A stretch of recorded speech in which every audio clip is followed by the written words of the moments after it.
Hi there, it's your second favorite DP right here, okay? No, that's Deadpool, you silly little Hufflepuff. Anyways, I'm gonna need you to shut up that pretty little mouth of yours and pay attention because the show's about to start, alright? And, I don't know about you, but I know who's my vote for sexiest ex-soldier turned pop culture show host. Alright, enough foreplay, let's get on with the show.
Every week's an epic feat. They shed light on what's the trend. When will the madness ever end? From movies to the latest shows, you never know how far they'll go. Come aboard and take the ride. Let's uncover what's inside. Warriors of the night, here to fight. Pop culture explosions in the spotlight. Tune in for laughter and some cheers. Legends rising through the years.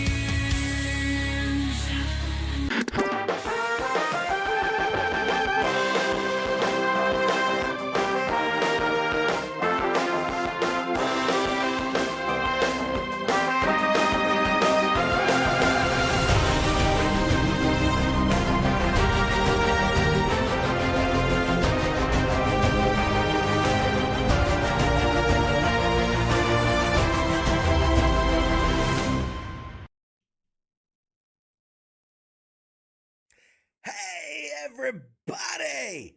Welcome, one and all. Today is November 11th, 2025, and this is episode 221 of Pop Culture Warrior. It's the show where I stay up to date on all the ins and outs of what's happening in pop culture so you don't have to.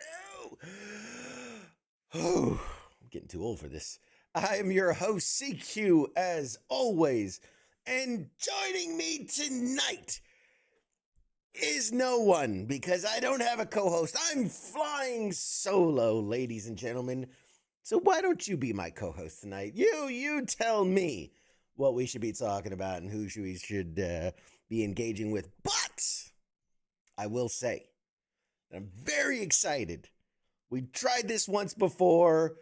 It didn't work out, but we're back at it again tonight. Joining us, we have the incredible Christopher Randolph. He's the voice of Otacon and Huey in the Metal Gear Solid series.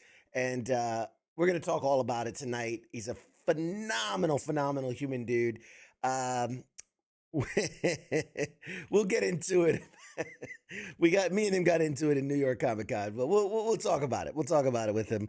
And he has confirmed he will be here tonight in exactly 1 hour, 9 p.m. Eastern. And happy Veterans Day to all my servicemen and women out there, former, active, I don't care. Happy Veterans Day. People that just support them. Happy Veterans Day to you. What'd you get? What'd you get today? You got 10% off something, 15% off a free thing. I'll tell you right here, right now, I usually don't go out on Veterans Day. I have avoided it for years, for absolute years. But this one was different. I had some family in town, a couple of active duty members, a couple of recently separated. And so we were like, you know what, fuck it. Let's go have some fun. They're young, early 20s, happy to engage in the free givvies. And so we started out, my son had a Veterans Day celebration at his school. So we had coffee, donuts, bagels, things like that there. Went from there to IHOP, which had the red, white, and blueberry pancakes and a whole plethora of things. I think the bill came out to like $9 total for that one. Left from there, swung by I think it was Texas Roadhouse, and they were giving out vouchers, so you didn't even have to do it today. You could use it's a voucher that's good until like May of next year, and so got a bunch of vouchers for free food. Went from there to Mission Barbecue. The line was ridiculous. Like it snaked like 3 times past where it normally is. And we were like, yeah, we're not doing that. So went from there to Red Robin. Red Robin was doing a free burger and unlimited sides or whatever. Had a great time there. I think the bill came out to like $14. And then from there, free car wash. And then from there, wrapped up the day with what's it called? The game one. I was going to say Barnes & Noble. That's not it. Dave & Buster's is one of those. And Dave & Buster's, which we're doing a $20 entree free, and then you get a $10 play card. So it was a busy day. Had some fun. I haven't done it in a long time. To me, it's akin to doing like those like midnight Black Friday, back in the old days where you line up at 1 a.m. to get some deals. But yeah, no, it was fun. And, I had to cut it early. Otherwise I would have went out to dinner too, but I had to cut it early because I had the show tonight. But anywho, hey everybody, how you doing? Anubis, Heath, Scott, God bless you, man. I worked 9 hours today, no free food. I got to work 10 hours today. Scott got buy one, get one at Chipotle. Yes, there was a buy one, get. Terrible promotion. Come in and give us money, and then we'll give you something. Like, it's a horrible promotion. You should be ashamed of yourself, Chipotle. Un-American. So that was fun. Couple of things. Let's punch in the camera a little bit there. Hi. Gotta give some love. It's Veterans Day, so we're in the old camo with the giving some love to my airborne brethren. Once every third, you heard. Some of the members of the team got to see some movies early this week. So I got to see The Running Man starring Glenn Powell, the Edgar Wright remake of the Arnold Schwarzenegger movie. Whew. And then Nemo went over and saw Now You See Me, Now You Don't. So let's start with that. He sent over some notes. I'm going to read it. And this is the spoiler-free review of Now You See Me, Now You Don't, as written by one Nemo of WTF Nation Radio. In regards to Now You See Me, Now You Don't, it's a fun continuation of the first two movies with your usual twists. The new crew is fun, and at first might seem like the typical Hollywood swapping of old for new, with plenty of jokes to push you in that direction. Sometimes the jokes do feel a bit forced, but that plays out pretty well. The action and their usual always perfect schemes never really provided stakes, but this time around, there was a good bit to make it feel like they were up against a formidable enemy. Overall, this one ranks third of the three, sadly, but it still gets a solid 7 out of 10. I did enjoy it, and there was just a little less magic than usual. Woo! Bubba Jackson says, Bruce Springsteen, it's a good movie to watch. You know, I wanted to. I see you, Anubis. I appreciate you, buddy. Corey, happy Veterans Day to you as well. Let's see. Operator says, damn, I'm jealous of the Running Man thing. Yeah, we'll talk about it here in a second. So that was Now You See Me, Now You Don't. Unfortunately, you know, the trilogies, they're hard to keep that magic, pun intended, to going. And so I'm not surprised that it's good, but you know, it loses a bit of the luster as you keep, you know, expanding out these universes and these worlds. As for The Running Man, I've thought about it a lot. It was a good movie. It was very much an Edgar Wright movie, if you've ever seen an Edgar Wright movie. So obviously his Cornetto trilogy, which is Shaun of the Dead, Hot Fuzz, and At the World's End.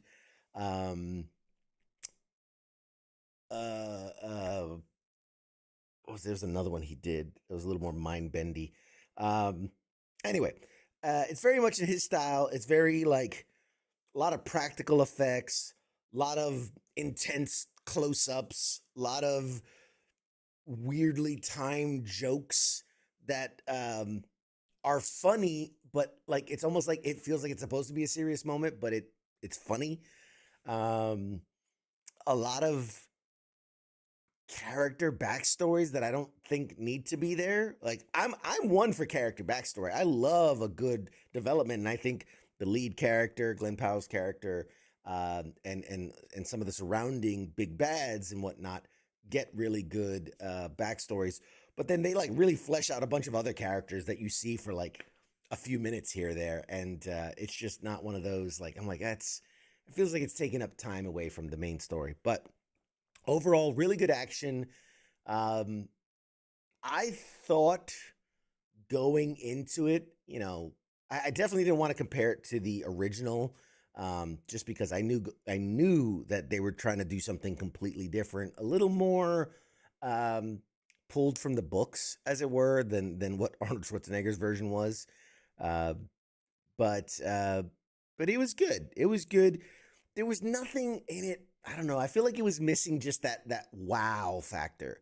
There's really nothing in it where I went, holy shit, that was amazing. You know, the classic, you know, CEO is the big bad, you know, classic stereotype, and you know, the audience wants, you know, hey, you know, kill him, you know, and it follows a lot of tropes that you would expect.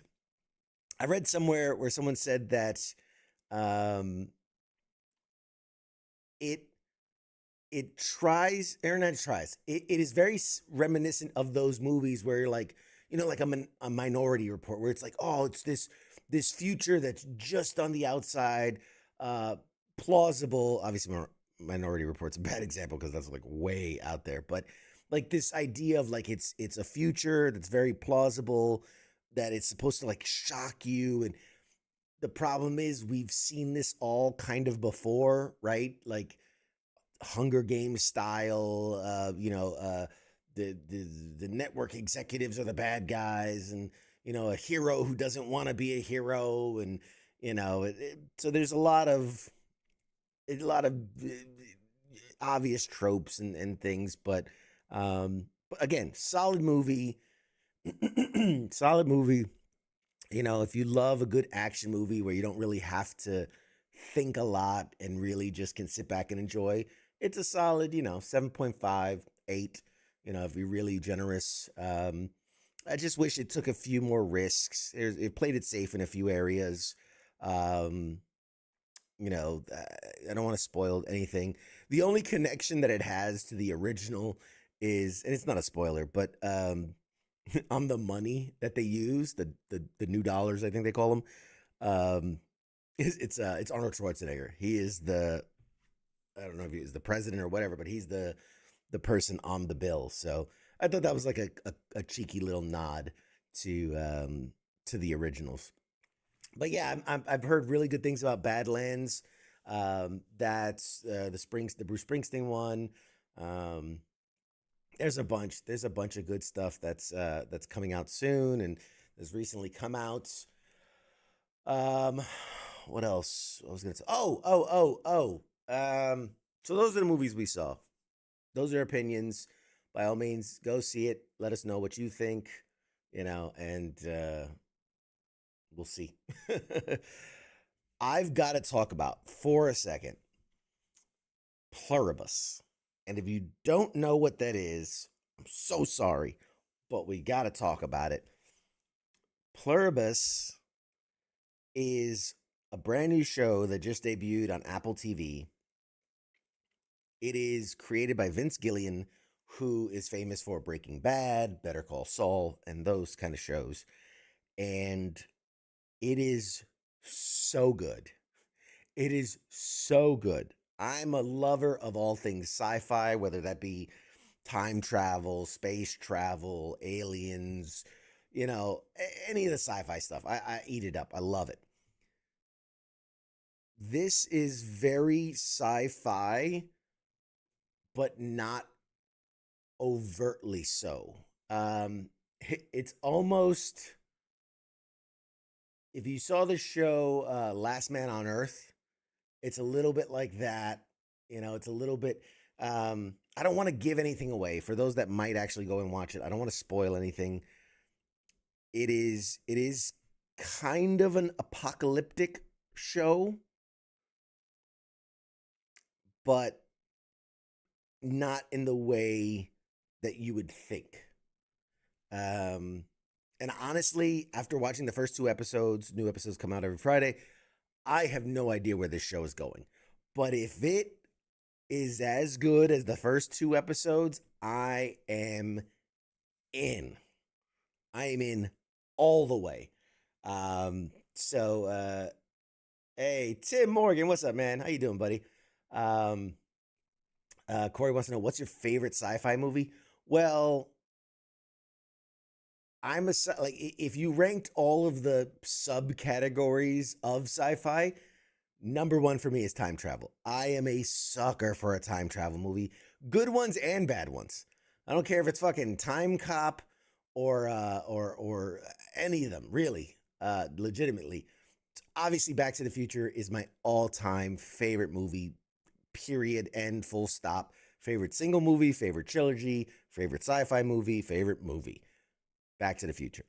So that is my favorite sci-fi movie. But I do love all time travel movies. There was this independent one. What was it called? Was it Loop? No. Primer. Something like that. It was made by a bunch of kids. And for what it is, like a really dirty, grimy shot indie movie, it is probably one of the best time travel movies you will ever see. If there's anyone out there like me who loves a good time travel movie. Predator was the shit though. Predator was good. Where was I going? Pluribus. Yeah. Highly recommend it. 10 out of 10. It's so good. It's so well shot. It's so well edited. It's so well acted and directed. It is funny when it needs to be. It's serious when it needs to be. It's really, really, really good. Highly, highly recommend it. I think it's already been greenlit for a second season. So that's how much faith Apple TV has in this show.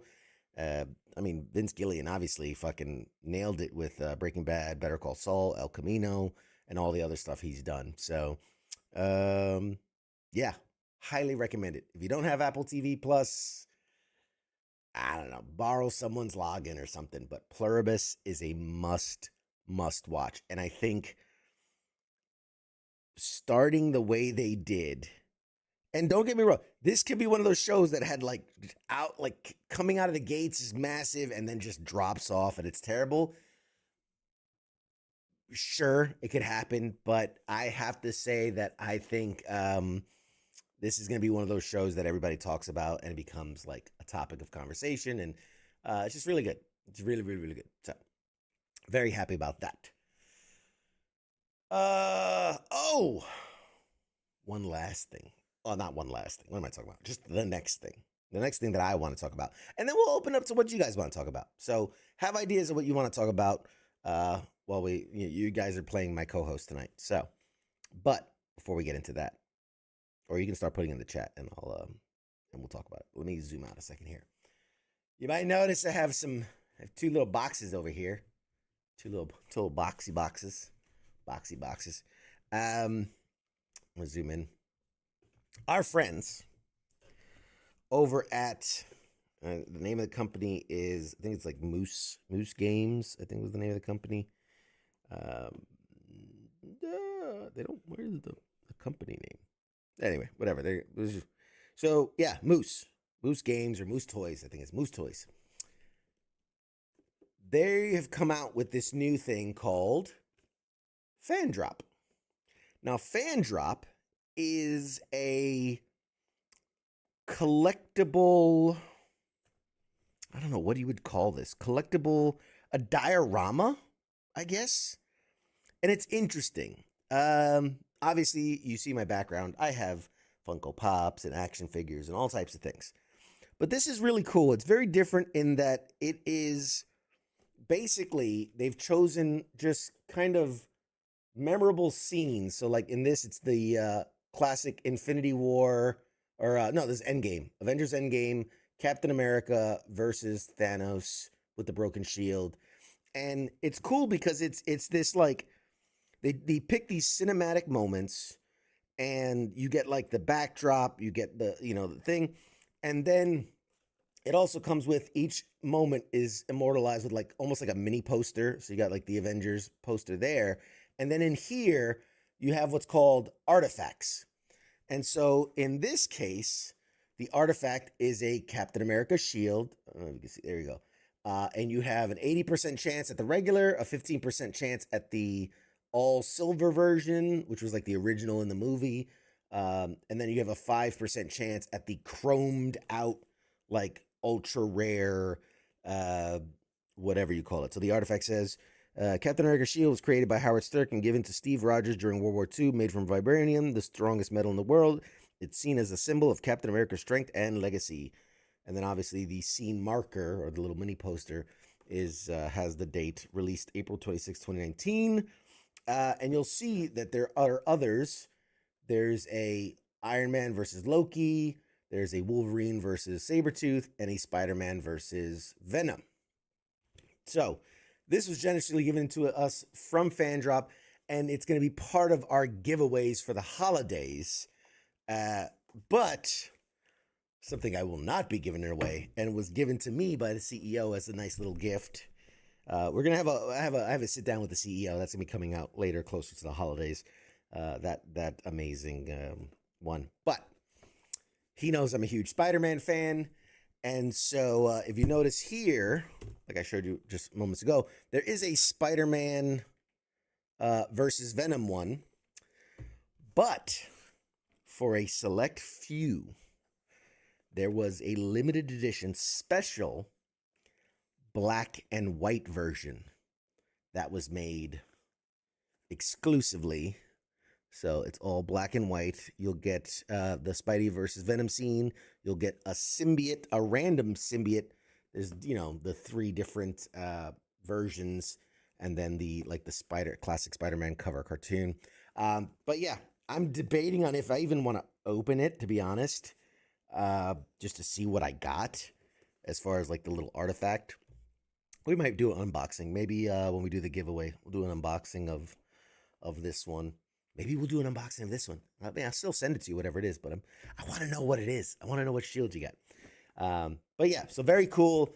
One day soon you'll see it back there in the display case, but a very special black and white version. Thanks to the Fan Drop CEO for sending me that. That's pretty cool, man. Good dude. Very, very solid dude. Very excited to add that to the collection. No, get another one. Thank the military people that served, and God bless you all. Hey, Robert, thank you, man. Yes, God bless our veterans. Thank you for your service. All in all that, and a bag of chips. Let's see. What do we? All right, so with that, my friends, open chat, man. What's going on with y'all? I mean, I got other stuff we could talk about, but I wanted to see what you guys have to say. So let's start with Bubba Jackson. Kick off Stranger Things Season 5, final episodes 1 through 8, November 26th to December 21. It's a 2-hour show to 3-hour show. Yeah, man. Stranger Things. I'll be honest. Loved Season 1. Started Season 2 and lost interest. I haven't seen it since like episode 2 or 3 of Season 2. I know it's still a cultural phenomenon. I know it's still massive broad appeal. I just didn't hold my interest. And but I'm happy to see that they're wrapping up Season 5 and that it's going strong. I got to, while I was at San Diego Comic-Con, I got to get hands-on with, was it San Diego or was it New York? I don't even remember. They're all blurring together now. I think it might have been New York. I got to sit down with the Dungeons and Dragons folks who were doing a special edition Stranger Things Dungeons and Dragons crossover, and it was like Welcome to the Hellfire Club, something like that. And it's phenomenal. It was so much fun. I loved it. I'm actually going to be ordering one so that we can play on FTX, and I can drag the guys into a very, slimmed down version of Dungeons and Dragons, kicking and screaming. Scott says, next Xbox console / PC being rumored at $1,200. Yeah.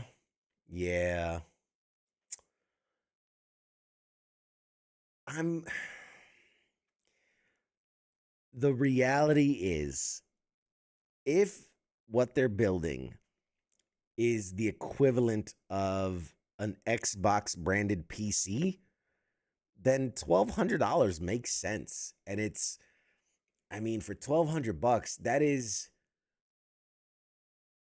that's not top tier PC by any means, but that's, I'd say, above average. Let's say when you're talking budget PC to like high end, that falls kind of in the middle to lower-ish cost. So yeah, did you change the colors of saturation for the camera? That's funny. Things are glowing in the background. Yes. You guys are funny. If it was the last console I would need to buy where I could just upgrade stuff. Yes. So, and I think I said this in the last episode we did, that it would be cool if they treated it like a PC in the sense that, like, there are different packages you could get for it, right? You can get like the low tier, the mid tier, the high tier. And then even off of that, you could buy specific parts for it, right? You can buy the ultra upgraded, RAM and storage and CPU and power and all these different things. and then, and it'd be plug and play, right? Make it a little more user friendly, almost like that, Fisher House, my first PC build kind of, where it's an Xbox, but you can just kind of plug and play and swap out the pieces. I think, call me crazy, I think it could be a big hit. I think it could be a big hit. And, oh yeah, TikTok's defend the military uniform. Tired people wearing that. Yeah, I hear you. I think it would be a big hit with gamers. With it's kind of a gateway entry into PC building and PC modding. But yeah, like you said, then you wouldn't necessarily need to buy a new Xbox. They could be like, hey, this year we're coming out with the X240, and you just pull out, the piece and then put the new piece in, and boom, whole new upgraded Xbox, kind of thing. I'd totally be down for that. I would totally be cool with it. I'm on board, 100% on board. Absolutely, absolutely. Let's see what else. If they make the plug and play and upgrade a graphics card RAM, yeah, make it plug and play. Yep, and you can upgrade the pieces to it. Yeah, absolutely. I think it would be a huge hit. It's what's great about PCs. Macs are more restricted in that they can't be. Yeah. The PC that I'm running right now for this show, I've had now for 2019, so 6 years. But at this point, it's completely rebuilt from when I first got it. I've changed the motherboard, or no, I kept the motherboard the same. That'll probably be the next thing I upgrade is the motherboard. Same other, but I've upgraded the power. I've upgraded the RAM. I've upgraded the storage. I've upgraded the CPU, the GPU. I've added in more ports for different peripherals. So really, the only thing that hasn't changed on it is the motherboard, and I think the cooling, like the fans and stuff. That's really the only thing that hasn't changed. So yeah, I've over time, I've piece by piece like modded it and upgraded it. So that's what the great thing about a PC, man. You can go on forever with it. What do you want to add to the shelf that you are hesitant about buying? Oh, that's a good question. Oh shit. Man, I'd have to think about that. What would I like to add? Uh, there's a couple of things. Like as I get more stuff, I tend to usually like once a year, I tend to like take things down and then like reorganize depending on like what stuff I've acquired over the year. Um, Man, that's a good question. What kind of stuff would I add? I think like I've got the Fallout, the Pip Boy, so it might be cool to add like like one of the Fallout Vault-Tec, not the Vault-Tec, either the armor helmets, like what they call them, the T800, the whatever it is, the power armor helmet, or maybe like the Raider Ranger helmet, something like that could be cool. Um, Actually, you know what? I have I have a little cheat sheet of things where I'm like, keep an eye on the prices and things like that. Let me see if I have it here. I'm always keeping an eye on prices, how they're going up and down. Um, I think I have a Doctor Doom mask. Or Marvel Legends just released a Doctor Doom mask, which I think would be cool to add. A little more villain, represent some more villains and stuff. You know, the Mandalorian helmet, a lot of helmet stuff, The T60 helmet, yes, exactly. Um, yeah, there's just different, pop culture, like there's helmets. And I used to have a whole list of stuff, and I haven't looked at it in a while. I think there's like the Star Wars, like they got the Luke Skywalker, TIE fighter, not TIE fighter, Jesus Christ, X-Wing helmet, little things like that. I had like the Iron Man Nano Gauntlet, so it was like the Iron Man Gauntlet, but that has the Infinity Stones from the end of Endgame. So stuff like that. I just, it's like, I'm like, as I see prices kind of dip here and there, I'll pick up something here and there. But lately I've been more into getting games than anything else. Insomniac says, only thing I want on my shelf would be that gun. That gun from Blade Runner. Yes. Tell Buzz I stole his helmet. You got Bounty Hunter or what?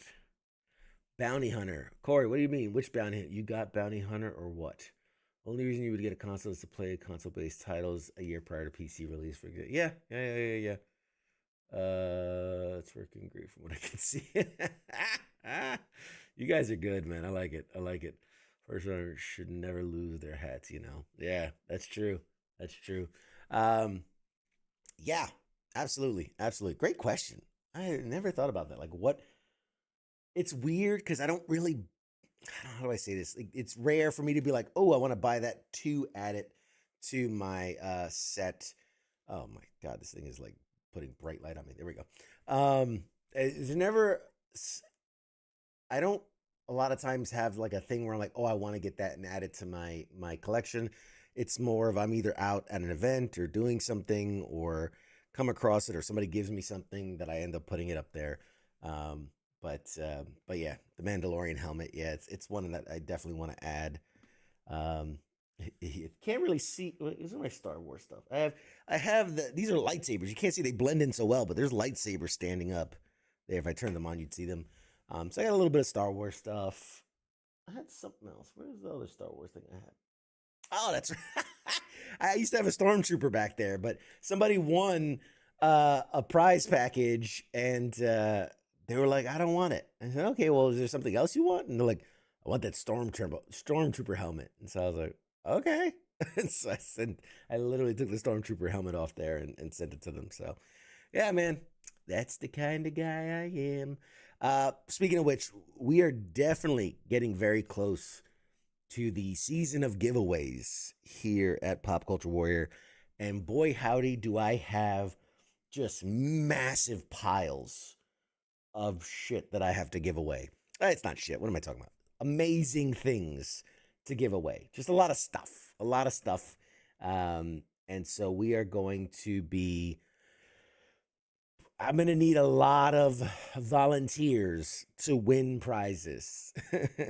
So I'm going to figure out, we'll probably, draw some winners from like the live audience, draw some winners from like, people who, someone who likes us on Facebook, someone who likes us on, Instagram, someone who likes us on TikTok, whatever, like something like that. Like one winner on TikTok, one on Facebook, one on the, then we'll do some winners that are live, do some winners from the Patreon. So that way I can really spread out the opportunities to win.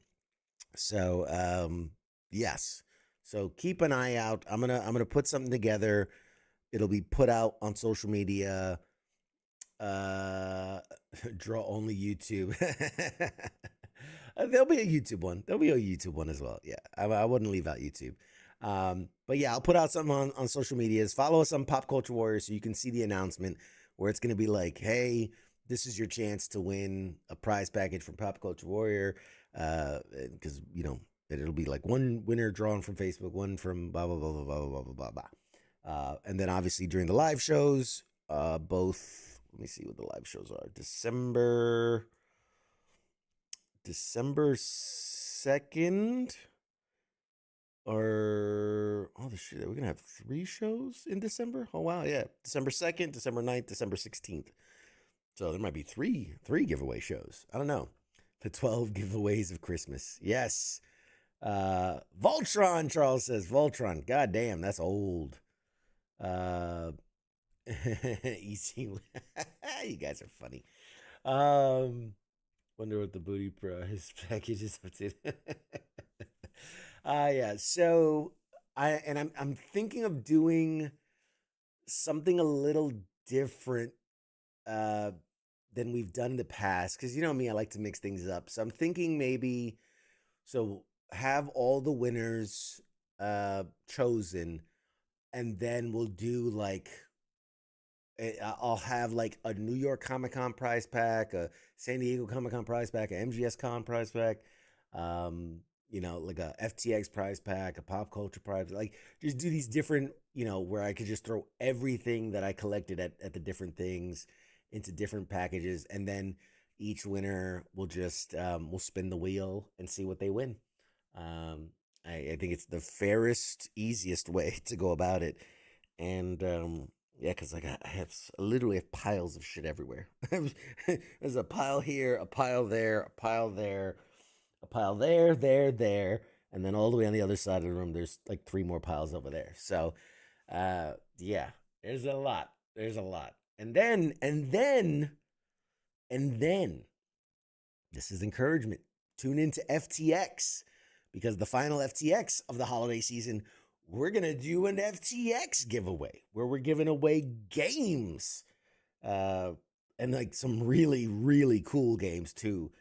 There is the Boys prize pack, which is the Boys board game, but it has like all the miniatures and everything, and the expansion packs and all the stuff included. Overpower Rising, which is a classic TCG trading card game. They gave us a bunch of stuff, so we're gonna give away some decks and some booster packs and some the play mats and all that stuff. So yeah, so there's a lot. There's a lot.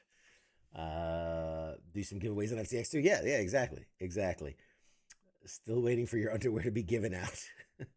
that is a OnlyFans. That's on OnlyFans. You have to subscribe to my OnlyFans, and you can win my underwear. Maybe poke the E9 Mafia enough they actually show up. There's a con coming to Atlanta in April. You should come down for. Yeah, man. Maybe.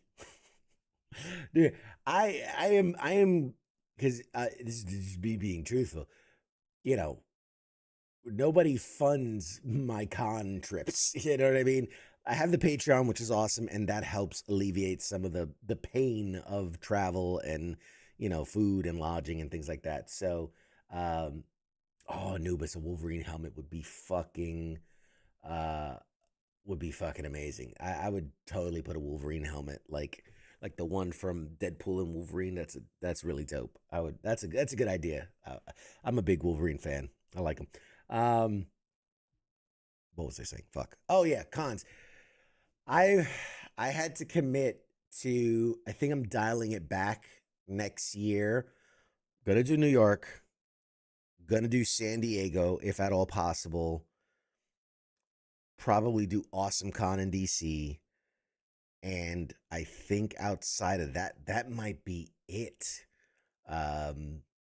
for cons next year, just because like I am running ragged, like traveling so much and being away all the time and doing this stuff.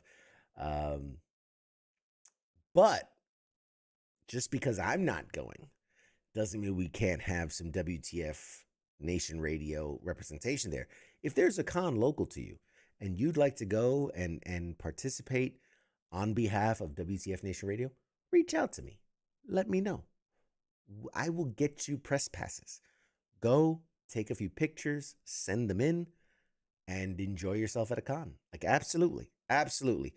My absolute goal would be to have representation at every convention across the country, and having people submit in their favorite pictures and cosplays and things like that would be very cool. So I deputize all of you. If you would like to go to a convention near you, send me the information. Reach out. Send me the information.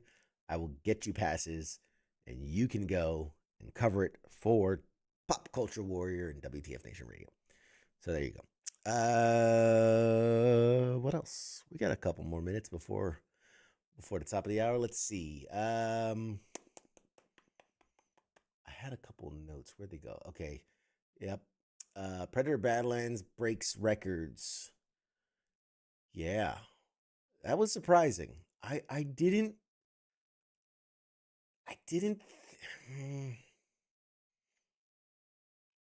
like, Alien movies and Predator movies, they always do well.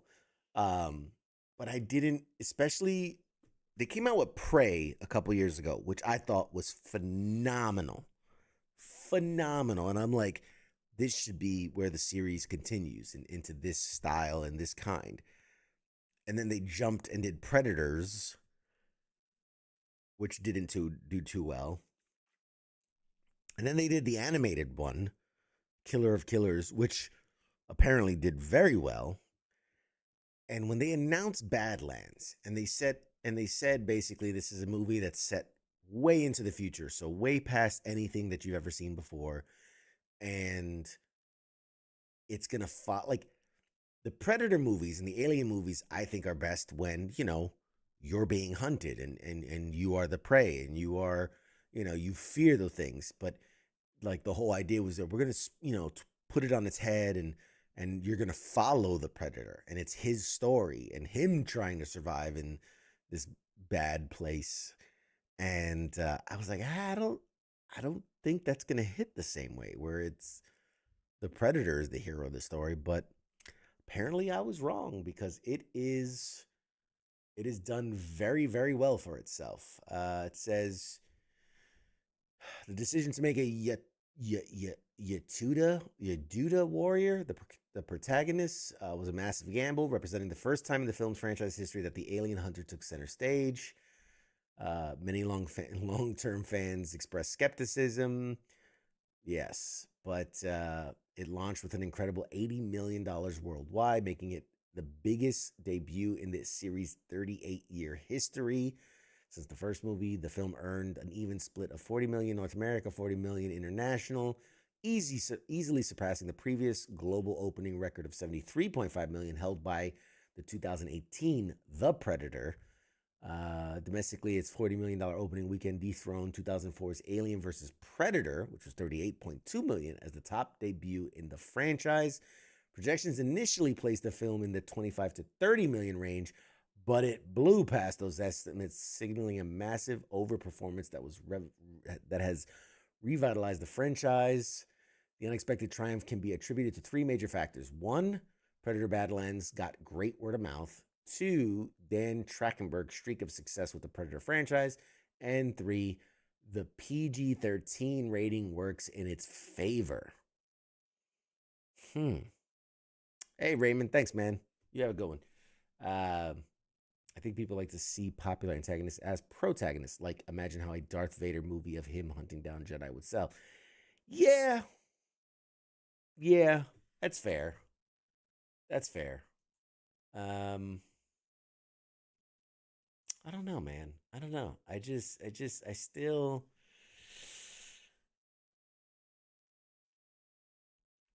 There's something about,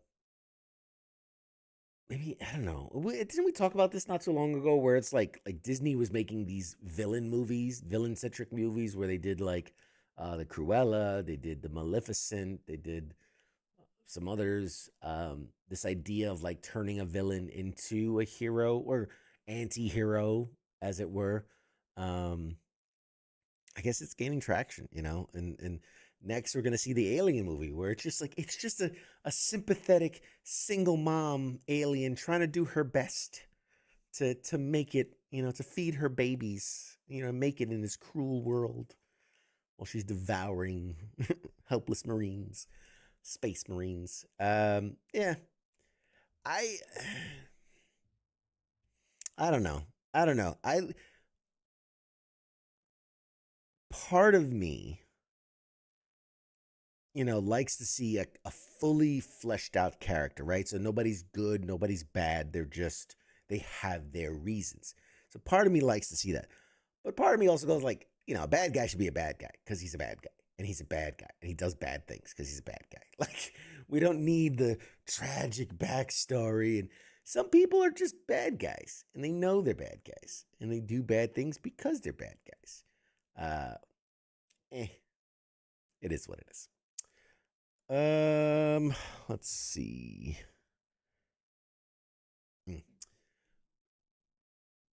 King of the Hill's revival series was well received. I think it was phenomenal. I loved every episode. I loved what the show did and how it brought back, it really recaptured a lot of the momentum, I feel, of the original series. It's sad that they've lost some of the, a handful of the original voice actors are no longer with us. That's kind of a bummer. but I think they did pretty well to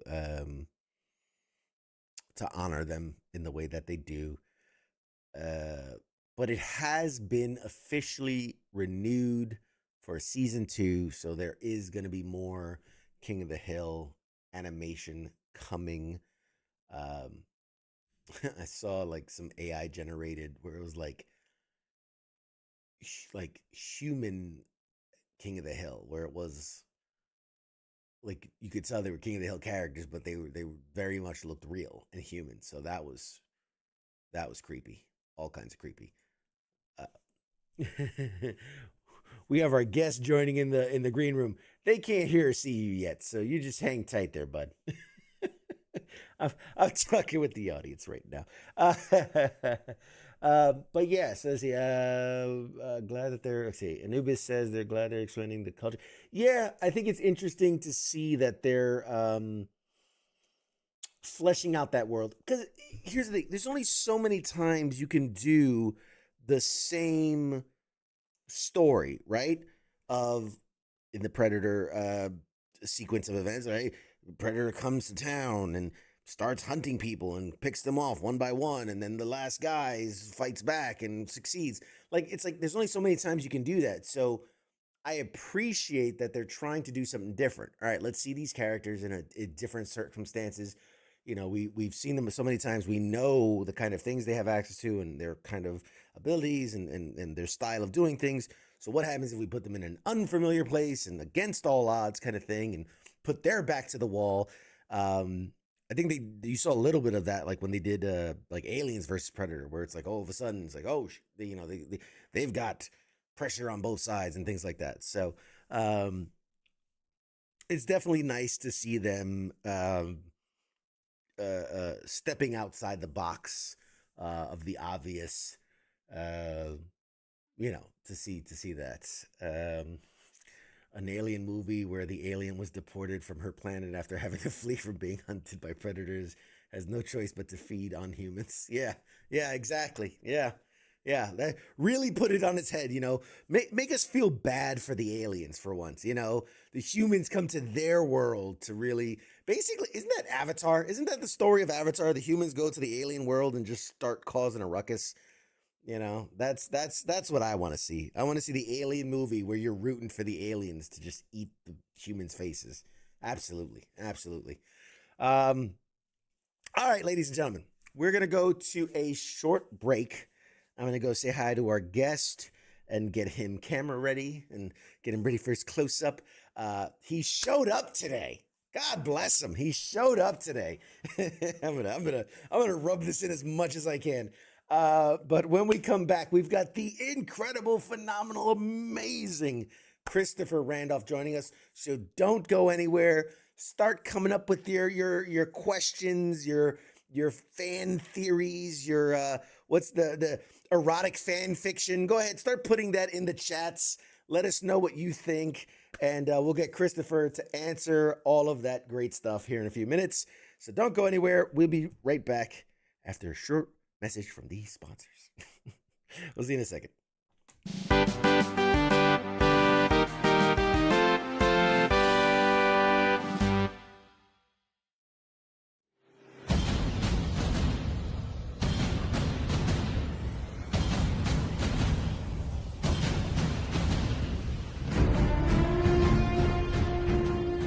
Hey, you there? Yeah, it is right, you. Let me ask you something, alright? Where the hell do you think that you're going? Oh, what do you think because the show's going to commercial that means you get to just walk away? Well, CQ asked me to pass on the little message, alright? And it says, I'll be back.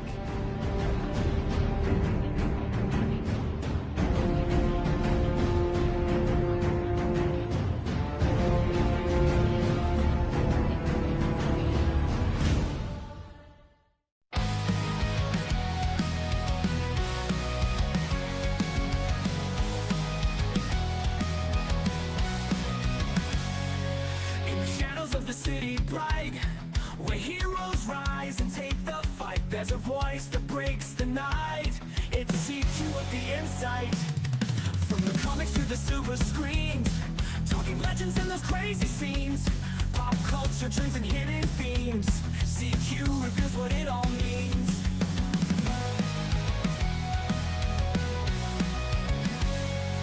From the comics to the silver screens, talking legends and those crazy scenes. Pop culture, dreams and hidden themes. CQ reveals what it all means.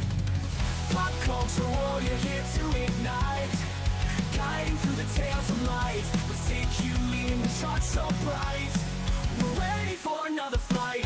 Pop culture warrior here to ignite, guiding through the tales of light. With CQ leading the charts so bright, we're ready for another flight.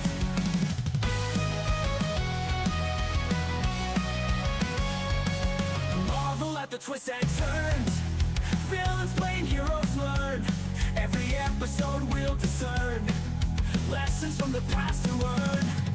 Games we play and books we read, CQ's list of what we need. Memories that make us bleed, together we will take the lead. Pop culture warrior here to ignite, guiding through the tales of light. With CQ leading the charts so bright, we're ready for another fight. Pop culture warrior here to ignite, guiding through the tales of light. With CQ leading the charts so bright, we're ready for another fight.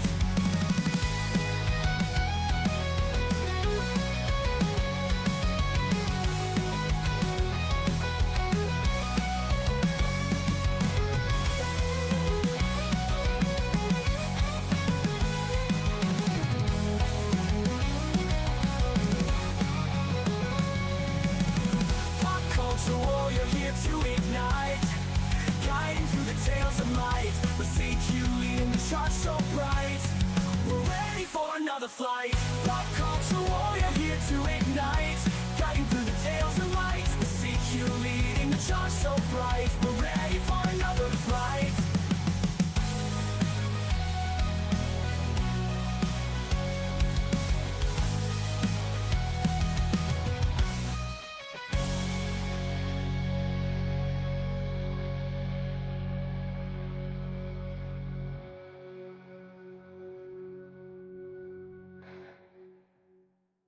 Hi there. You're watching Pop Culture Warrior. This is the way.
Hey, everybody, welcome back to Pop Culture Warrior.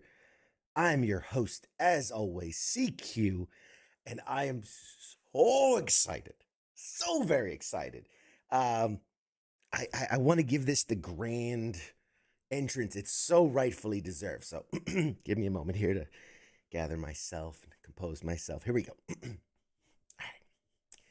Ladies and gentlemen, our guest tonight is a veteran voice actor and stage performer, best known for bringing to life one of gaming's most beloved nerds, Dr. Hal Otacon Emmerich, throughout the entirety of the Metal Gear Solid franchise. Across decades of games, he's voiced both the brilliant engineer and memorably his father, Huey, cementing his legacy in video game history. Beyond MGS, his career spans film, television, and theater, showcasing his range far beyond the codec screen. And what I'm getting something here. I don't know if you can hear that ringing.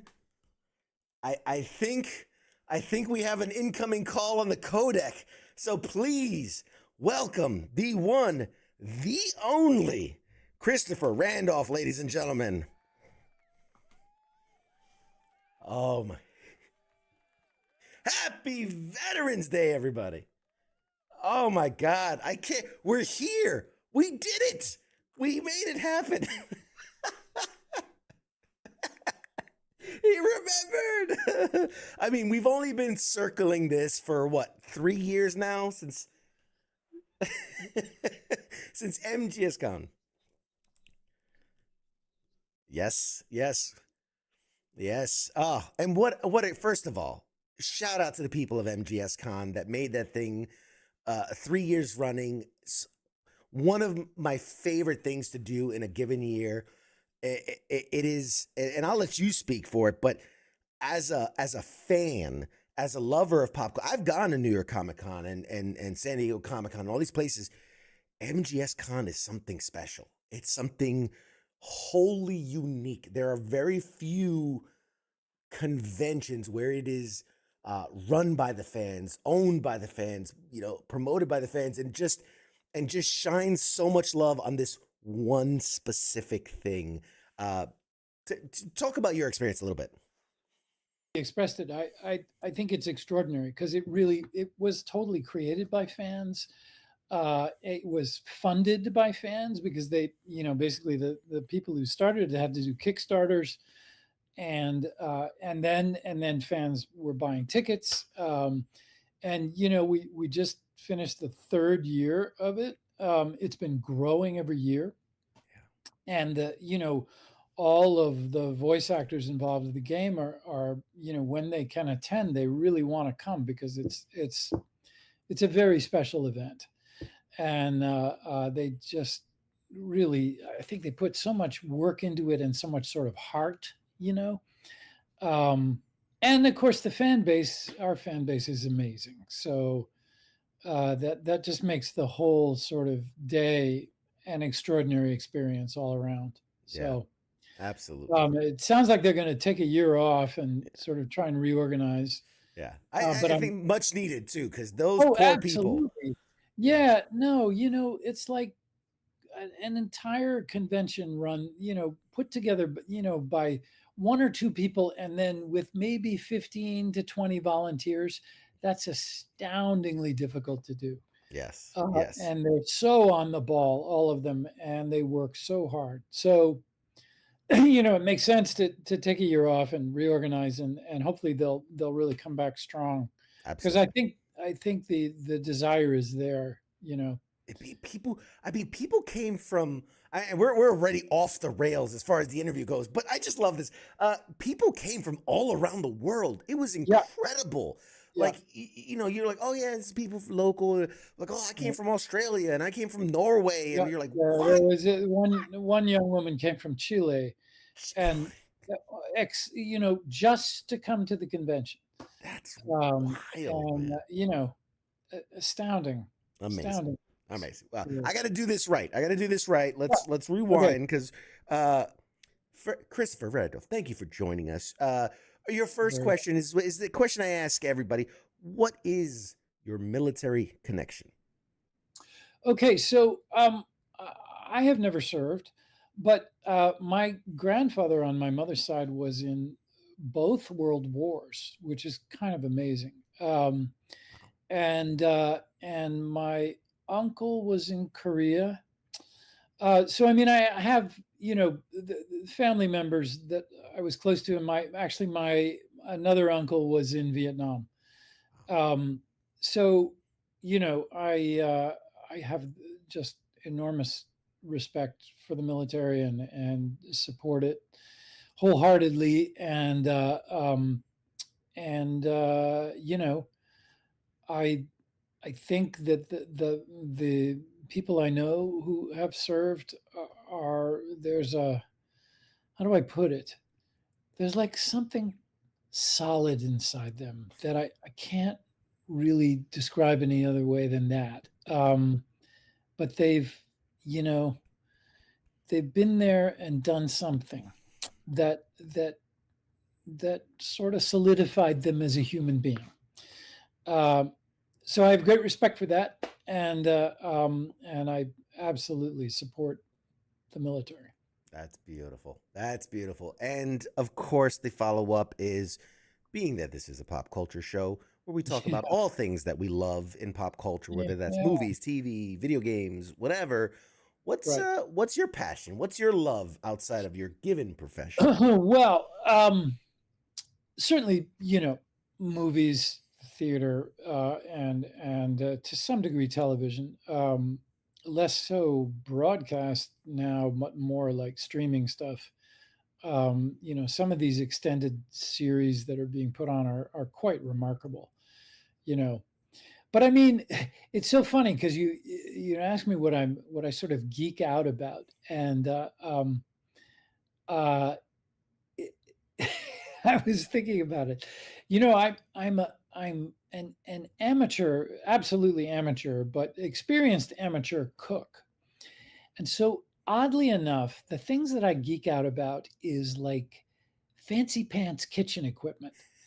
I know that that sounds so weird and really No. it probably doesn't appeal to a whole lot of people, but like like a I don't want to get too off track, but like Please. we have this drying machine that we can make dried tomatoes out of. So I have a garden Sure. in the summer and grow tomatoes. You have dried, sun dried, except they're not sun dried; they're dried by this machine, right? It's just a cool little thing. My sister got a citrus juicer, like a really modern one this past summer, and I was like, that is so cool. So it's maybe not for everybody, but if you're talking about geeking out, that's where I wind up. That's awesome. Hey, man, first of all, technology. I'm a huge technophile. Love technology. Absolutely, And in sure. the kitchen, why not? I want the robots. I want give me, I want my, I can just AI me some eggs, and Right. we need Yeah, the yeah, yeah, yeah. I mean, I have one of those sous vide machines that operates on my yeah, telephone, and it's yeah. very cool. Yeah. That's awesome. That's awesome. Yeah, Yeah. we need that. It was like the Star Trek, the replicator, or be like, I Yes, want that's eggs, and right. just You just tell it what you want and it suddenly appears. Boy, yes. that would make life so much easier, don't you think? Assuming it For was good. It has to be good, well, yeah, sure, sure. I'd give up a little bit of good if it meant I didn't have to do it. I'm just saying. I That's just me. understand. That's just I me. understand. I do understand. First question from Scott Rosa in the chats wants to know: is your countertop just all kinds of crazy niche appliances? That's a great question, Scott. It's not so much because my wife prefers to have as clear the countertops as possible. So we have a lot of stuff in drawers, but there's certain things you can't fit in drawers. You can't really Yeah. fit a KitchenAid mixer into a drawer unless you have really fancy drawers.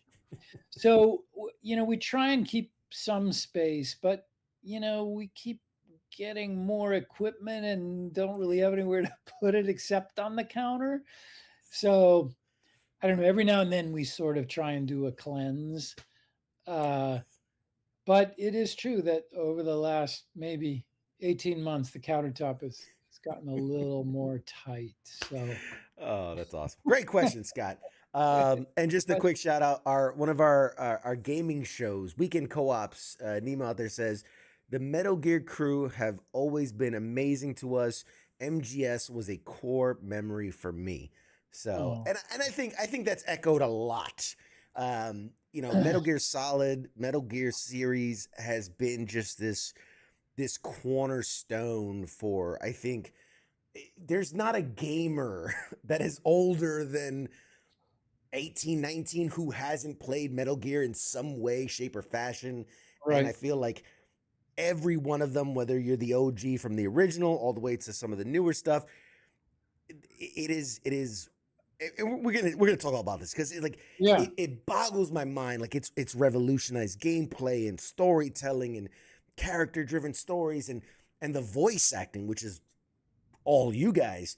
Yeah. Uh, I remember playing video games where if there was even voice lines, it Right. was always some weirdly timed, Yeah. dry, watch out, and it's like, Yeah. that was Yeah. wow, Yeah. zombie, oh no. And it's like, you guys came in and like, I mean, obviously the story was amazing, but your delivery of the story and the lines and bringing these characters to life, oh my god. But again, I'm jumping ahead of myself. That's how excited I Right. am. You're killing me here, Chris. You're ruining it for me. Okay, uh, I'm loving this too much. So first off, you've been the voice behind one of gaming's most iconic characters. I'm curious to know, when people meet you, what do they ask you? What do they say to you? Like, do they ask you to do lines? Do they weird sign requests? Sign my boob. Like, what's that interaction like? No one's ever asked me to sign their boob. It's, I'll be the first. I feel like I've missed out somehow. No, look, the fan base is extraordinary, and I think for me, very often, and what I feel so fortunate about, and what I find so sort of moving is that people, I mean, when we meet at conventions or whatever, yeah, sure, they want an autograph, but they want to talk, but really they want to tell me um, that somehow Metal Gear and Otacon in particular helped them in their life somehow. That I've heard multiple times from people who's like, I could never have gotten through high school without you. um you kept me going at a time that was really rough in my life. I've had people come up and say, hey, you're acting, and that character literally changed the course of my life, and I am now an engineer for the defense department. I mean, just astounding things. And they, I think when they meet David Hayter, they very much want to, and believe me, a lot of people want to meet David Hayter, and David's awesome, and a dear friend. But they love to hear a line and stuff, and they like to hear some of the Otacon lines, but really it's more because of Otacon's sort of what he is in the game, and his presence, and in the way he kind of represents a certain level of vulnerability, and someone who's had a really tough time and overcome it over the course of the series. um, I find that people really want to tell me how that has helped them in their lives, and I'm so moved by that, and kind of, you know surprised isn't quite the right word, but like, well, put it this way, as an actor, you very rarely get that. You can get fame and people who want to meet you and want to sort of on some level a piece of you, but to get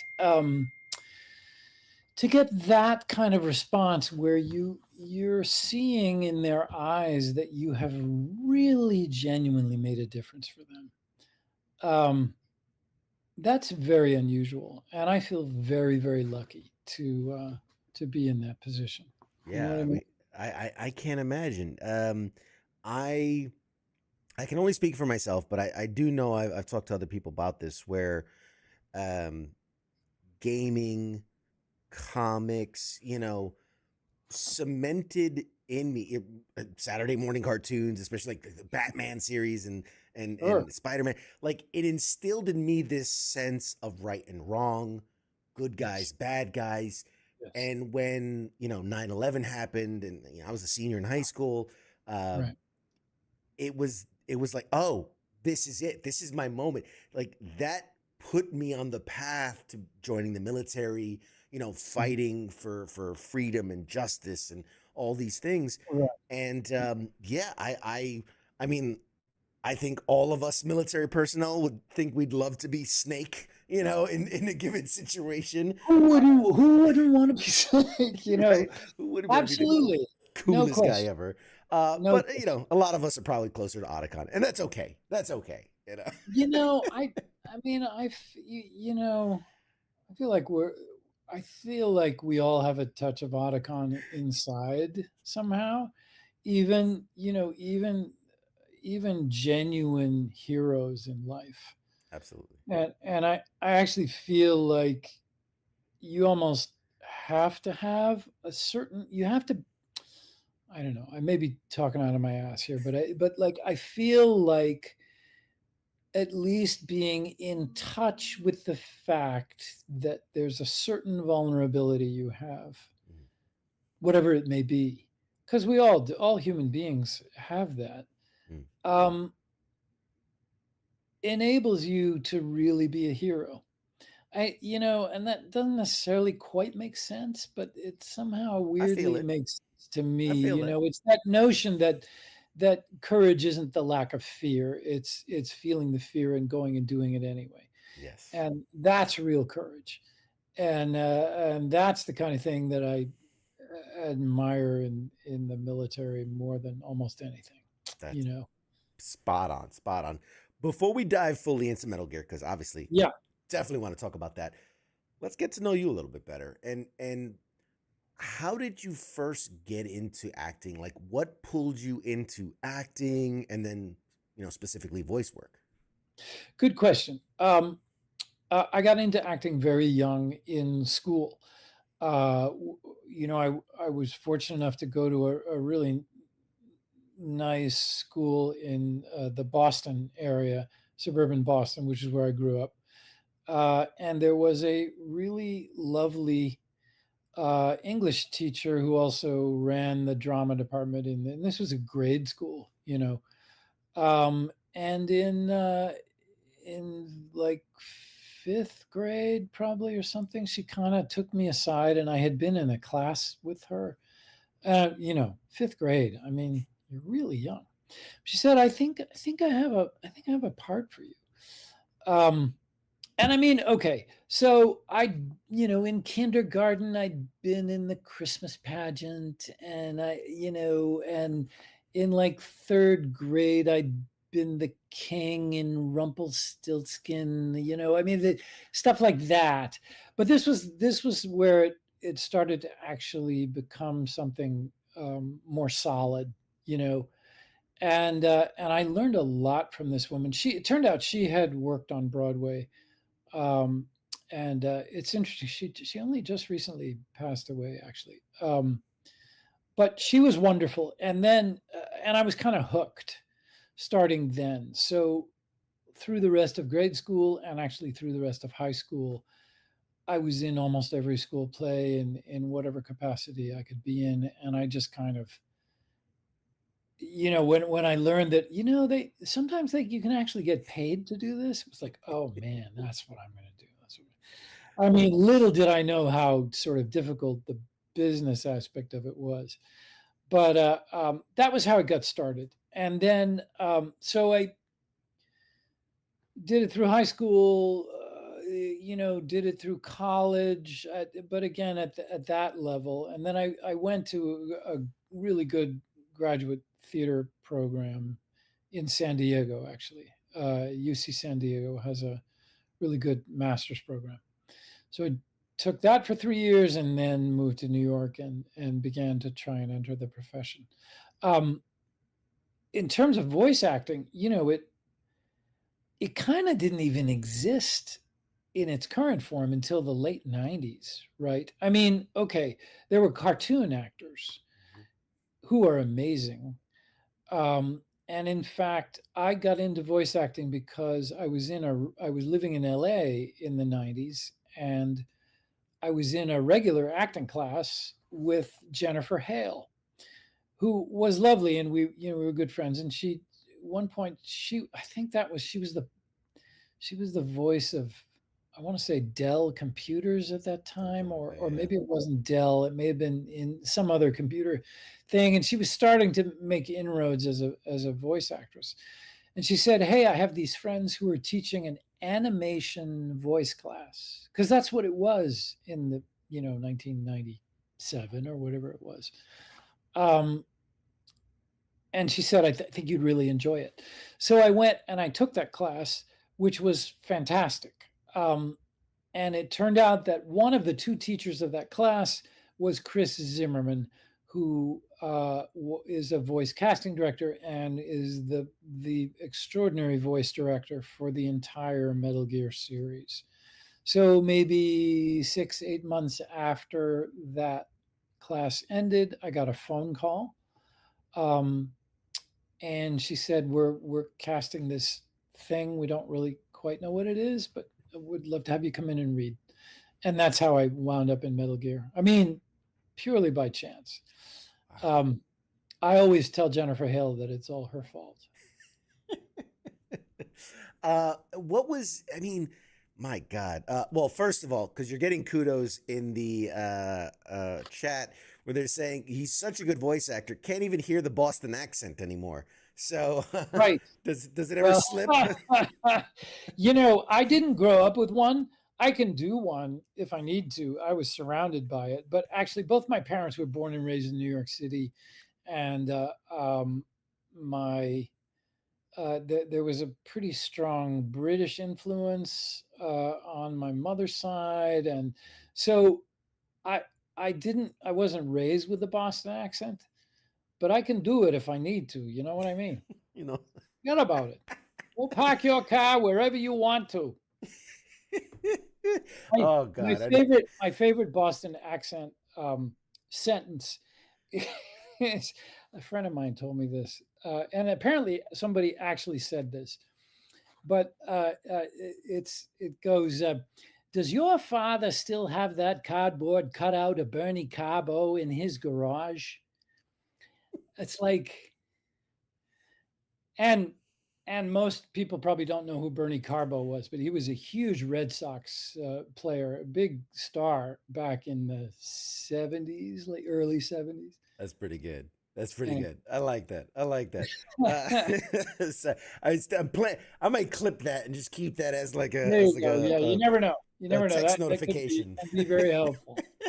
Every time you call me, that's gonna play. There you go. So tell us a little bit about that audition process of, what was the first thing you understood about it? Like, give us a little bit of, that whole, you're just coming into the world of Metal Gear. Right. Well, I mean, I didn't know. I was not a gamer. Not really at all. David Hayter was already. But this was, I mean, the internet existed, but it wasn't,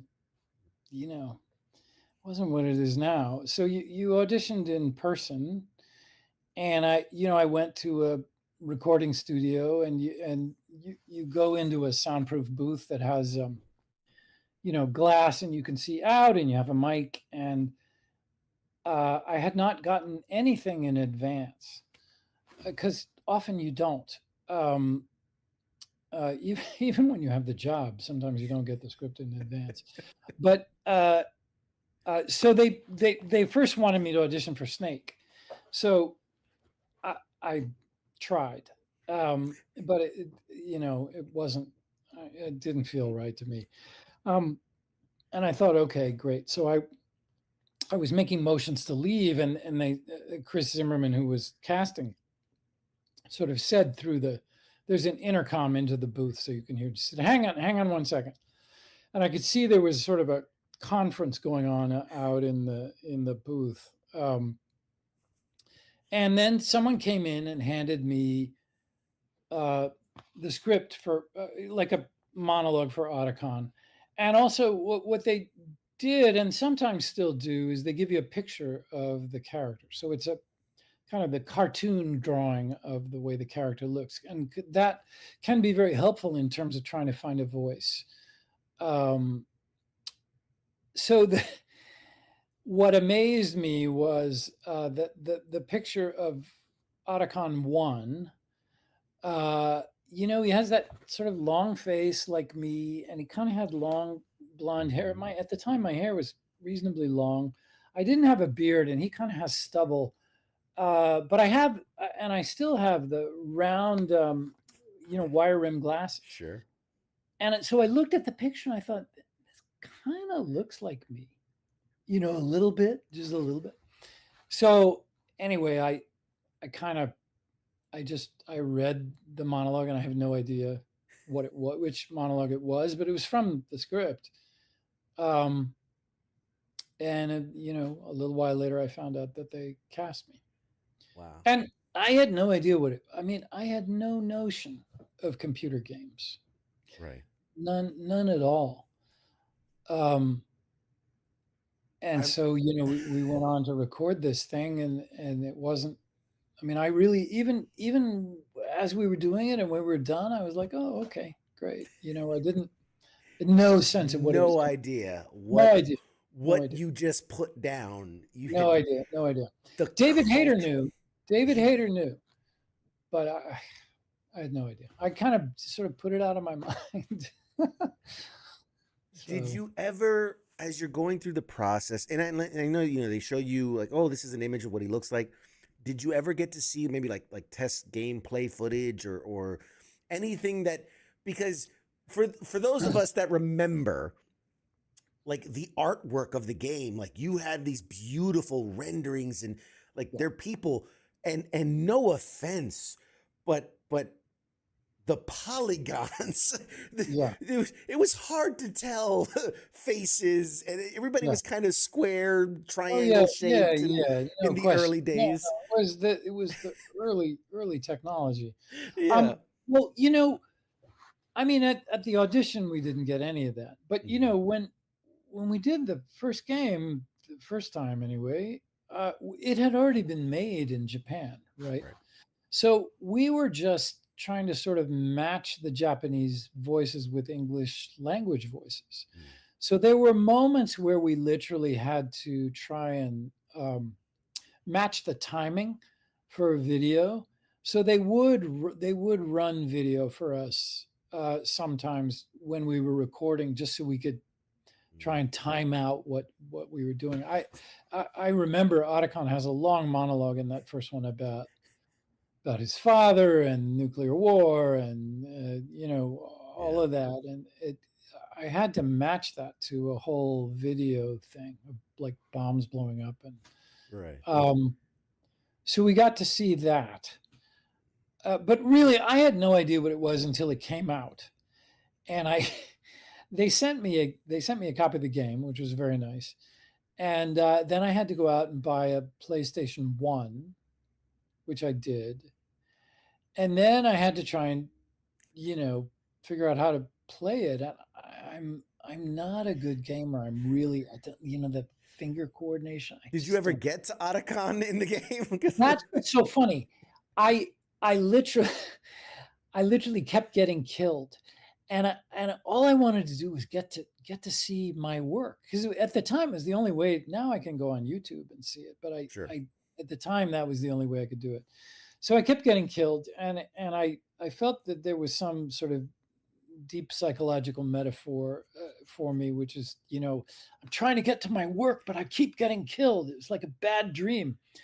I What I had to do was go out and find and buy the cheater's book, right? So there, now you can just go online, but you had to buy a book, Yeah. and you could scroll through, and it would give you secrets on how to defeat each thing so you could move forward in the game. And that was the only way I got to my work. And actually, I did finish that game. Hey, Um, that's a quite an impressive feat in and of itself, because that first one was brutal, very yeah, and it brutal. was, it was a revelation to me, that because I would start playing in the evening, and all of a sudden it's 3:34 in the morning. It's like, well, how did that happen? I mean, Where did that time go? it was a good game. It was a really good game too. The Kojima and them put real work into it. Um, when you guys were recording the lines, was it always a very solo experience? Did you ever share the booth with others? Was it bouncing off playbacks? Like, what was that all like? That first game, we often were working together. Um, I know David and I worked together a lot, and Jennifer was there occasionally. And I mean, the thing was that, again, that first game has become legend, because we were, I'm sure people may have heard this story, but we were recording in this old rundown, wasn't, it was sort of a studio, but not really. It was this old sort of broken down house in the Hollywood Flats, and it wasn't soundproof. And there was no divider between where the actors were working, where the technicians were. Usually you're in a booth.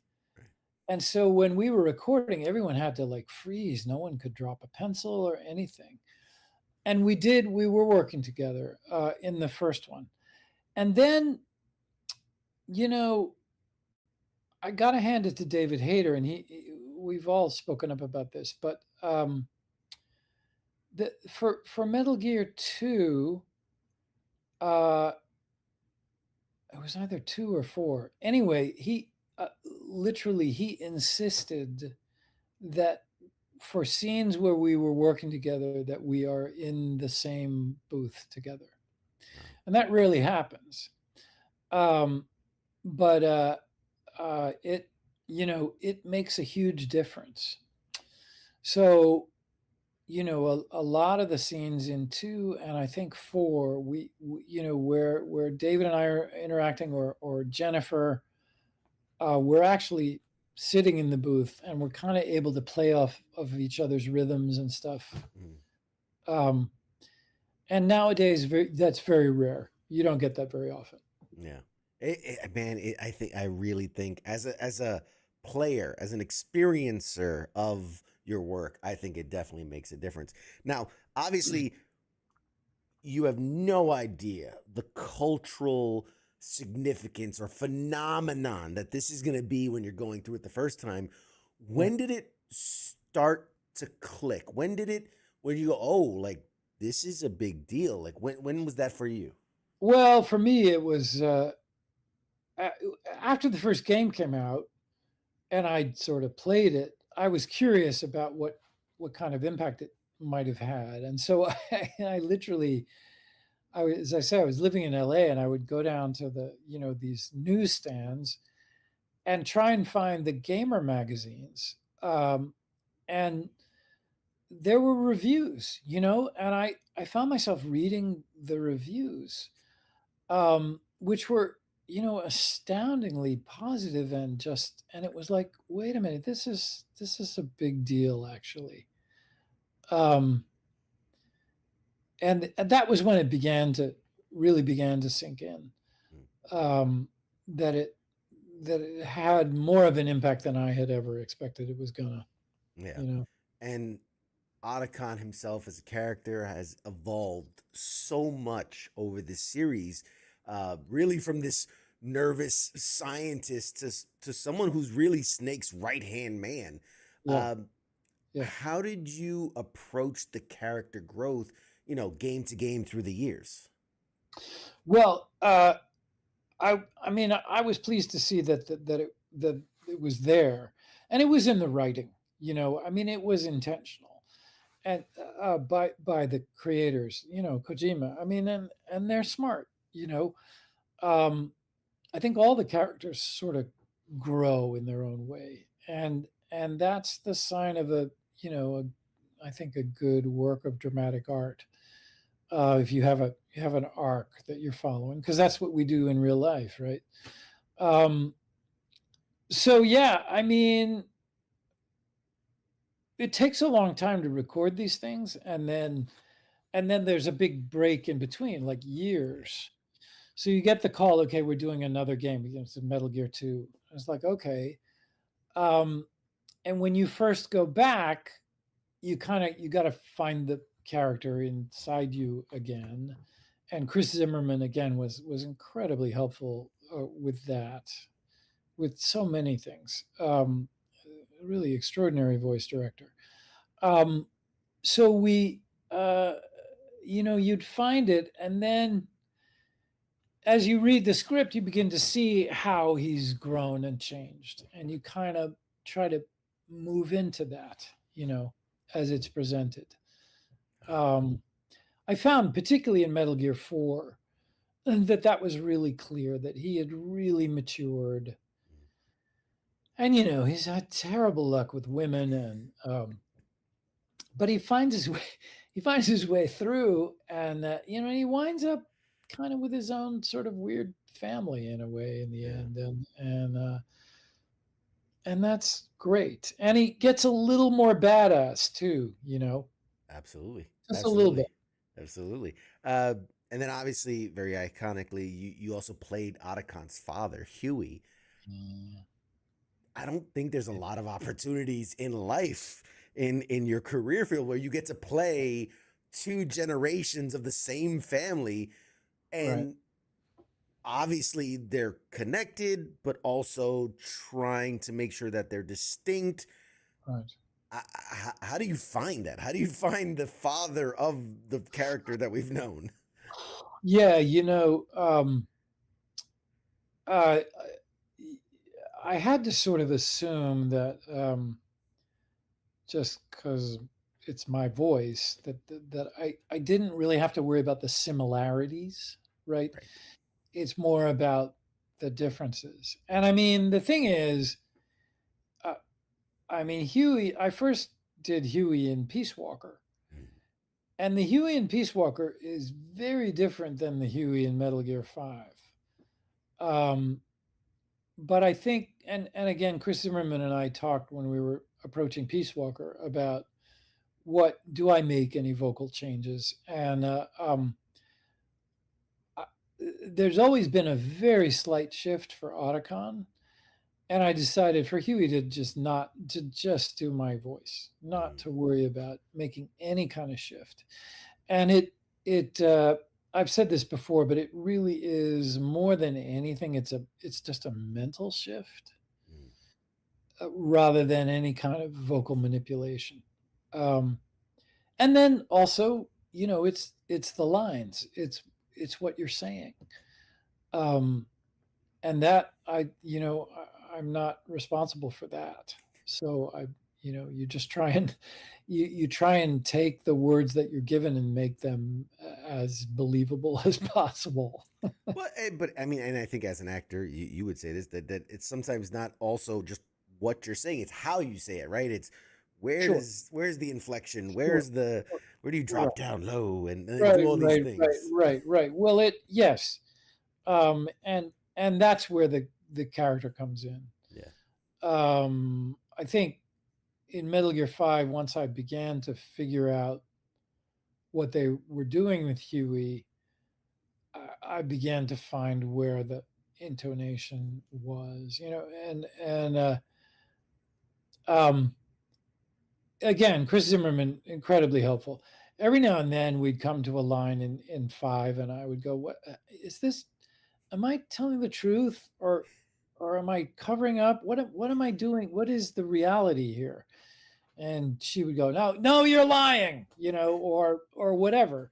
And that would enable me to, you know, Yeah. find where to go. There's some subtext in there. There's some, there's a almost like a wink and a nod. Underlying thing, yeah. Yeah. Okay, and it's so funny because that was kind of my next question was just that obviously, you come into the series of one and it's just like, all right, read the lines because you have no concept of it. But as you're going through the series and starting to understand the lore and the backstory and more is revealed, I would imagine like as you get the next one, that's just like, okay, now there's more questions. Yeah. Like I was gonna say, like, do they have a class where they sit you down and they go, okay, so this is the character and these are his relationships, and like they give you like a whole breakdown, Yeah. or It they would just be throw you in the real, deep end. it would have been really helpful if they had done that, but no, they never did that. No, we had to kind of pick it up on the fly. Wow. And we got good at it. There were moments in some of the later games where there would be a line or something, and David was really good at it. Every now and then I'd pick one up too, where we'd have to go, wait a minute, this isn't what happened before, or we decided we don't ever use this word, right? And then there'd be a discussion in the booth, and they'd come back and they'd change it. Yeah. So yeah, you kind of got to figure it out. And as anyone who's played the games knows, it's like a Byzantine backstory for almost every character, really. Honestly, when you go, is he good guy or bad guy? It's like, well, it depends what episode, what day, what week. It's just they're Exactly. all. No, that's exactly right. That's exactly right. But that's what makes it so cool, and Yeah. and keeps people coming back to it, and makes it a topic of discussion and curiosity, and it makes people think about things, and Yeah. that's why it's so brilliant, I think.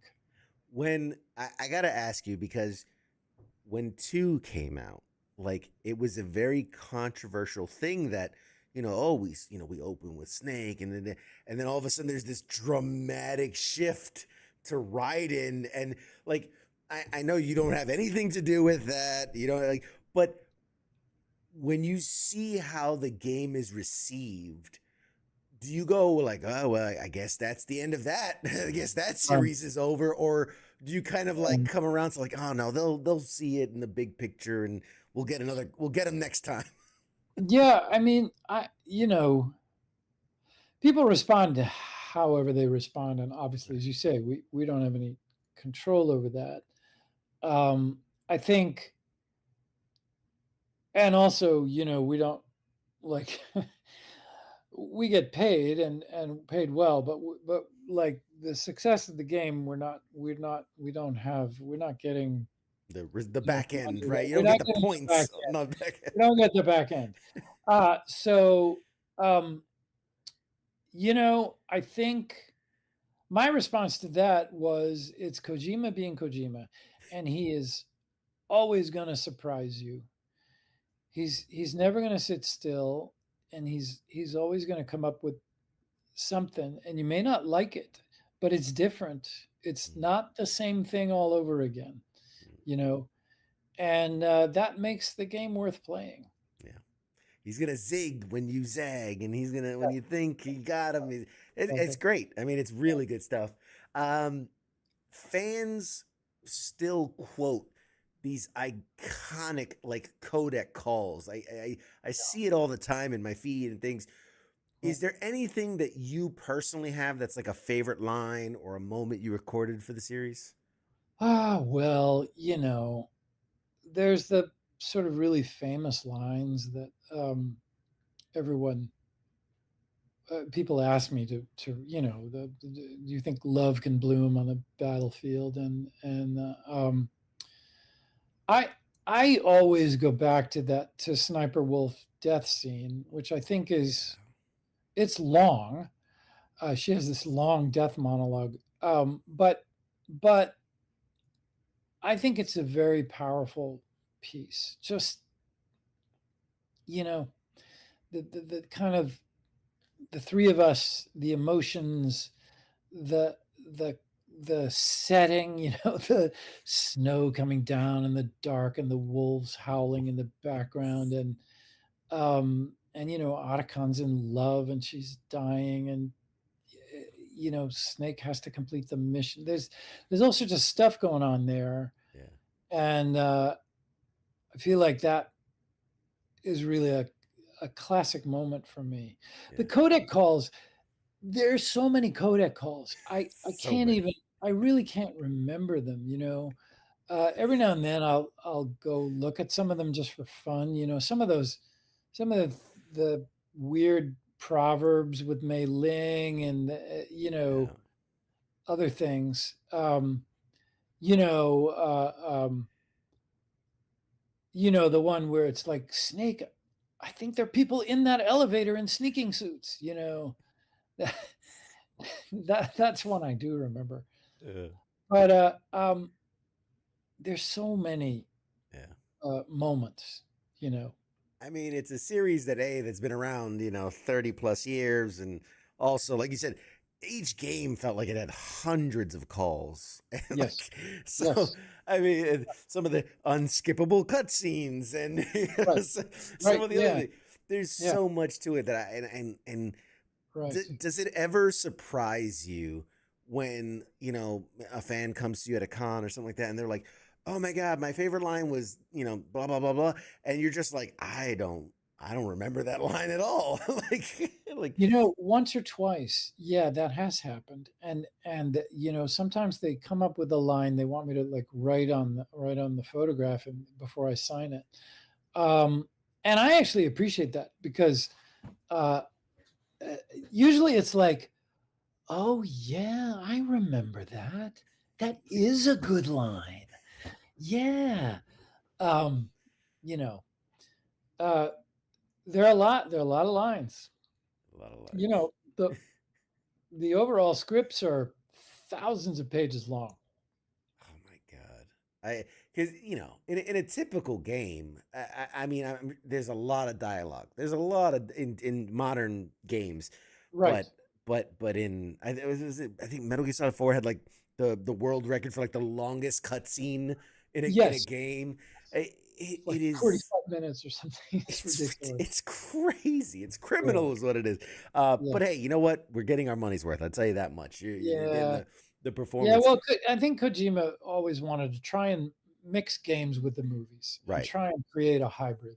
Yeah. And I think in Metal Gear 4, he came as close as you possibly can, probably. Absolutely. And speaking of Hideo Kojima, he's known for obviously pushing boundaries and taking things in crazy directions and zigging when you think he's going to zag and et cetera, et cetera.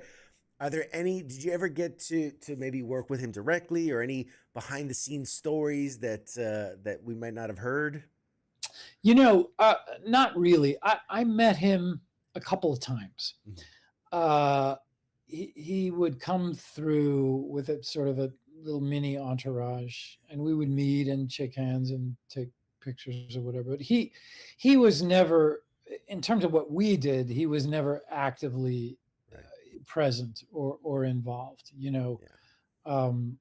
I think most of his work is back in Japan, on the The graphics creative and the side. engine and the Yeah. story and Yeah. the technical stuff that we don't have anything to do with. Yeah. I think, you know, I know that he directs the motion capture, which is usually done in Japan with Japanese actors. Right. Um, so he's active in that way. But I've only met him a couple times, and actually, even David has only met him a couple times. He's You know, he's this like larger than life figure where you go like, does he exist? Is he yeah, real? Like he's talked about in hushed whispers. yeah, Oh man, yeah. we're running out of time, and I'm oh my God, I have so many questions. Eh, in your opinion, you've been doing this a long time, obviously with this character and a few others.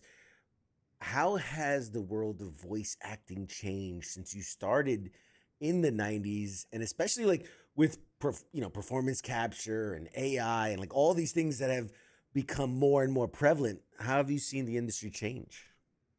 Well, I mean, obviously the tech aspect of it has just grown enormously. I mean, you were talking about the pixelated, versions of one, but and every time we went back, there was a new technology. Yeah.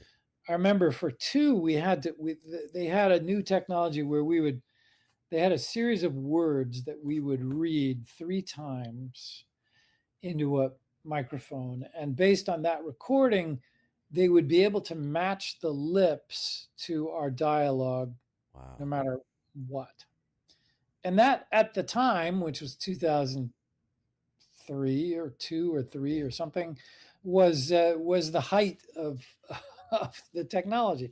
And of course, we quickly moved on to motion capture and beyond that.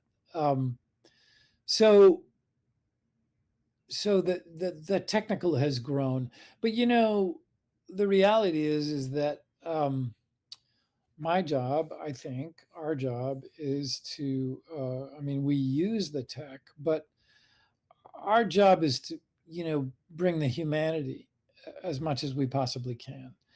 And that is really, in some ways, the same. And that comes from the writing and the story and whatever we can bring to it in terms of our skill and talent or whatever. And I don't think that's changed so much. You're still in front of a microphone. You're still in front of a microphone, and trying to bring life to a character just using your voice. And that's I don't see that changing. I mean, we'll see what AI does, but right now I don't think AI can even come close. Yeah, absolutely. Yeah, I mean, you can trick the eyes, but I don't know. There's something about I see a lot of these AI videos, and it's like, oh, it looks really good, but it Yeah. doesn't sound natural. It doesn't Right. sound real. Right. Um, Right. I know right now you can always pick out the AI yeah. voice. Um, we've seen a big kind of a shift in Kojima specifically when he doing Death Stranding. We see Norman Reedus come in, and Yeah. we're, Yeah. we're Yeah. getting more and more of these TV film stars that are kind of crossing genres and crossing platforms, I guess, as it were, to Kiefer gaming. Sutherland. Keith Sutherland, I wasn't gonna name Yeah. Yeah. names, Yeah. but No, yeah. that's fine. But Okay. do you think we'll see more actors kind of dipping their toe into the games, and or maybe vice versa, getting a lot more voice actors to come into film and TV? I mean, Well, storytelling's become so cinematic. I certainly hope vice versa. Um, you know, because voice actors are good actors. I mean, I think I was thrilled that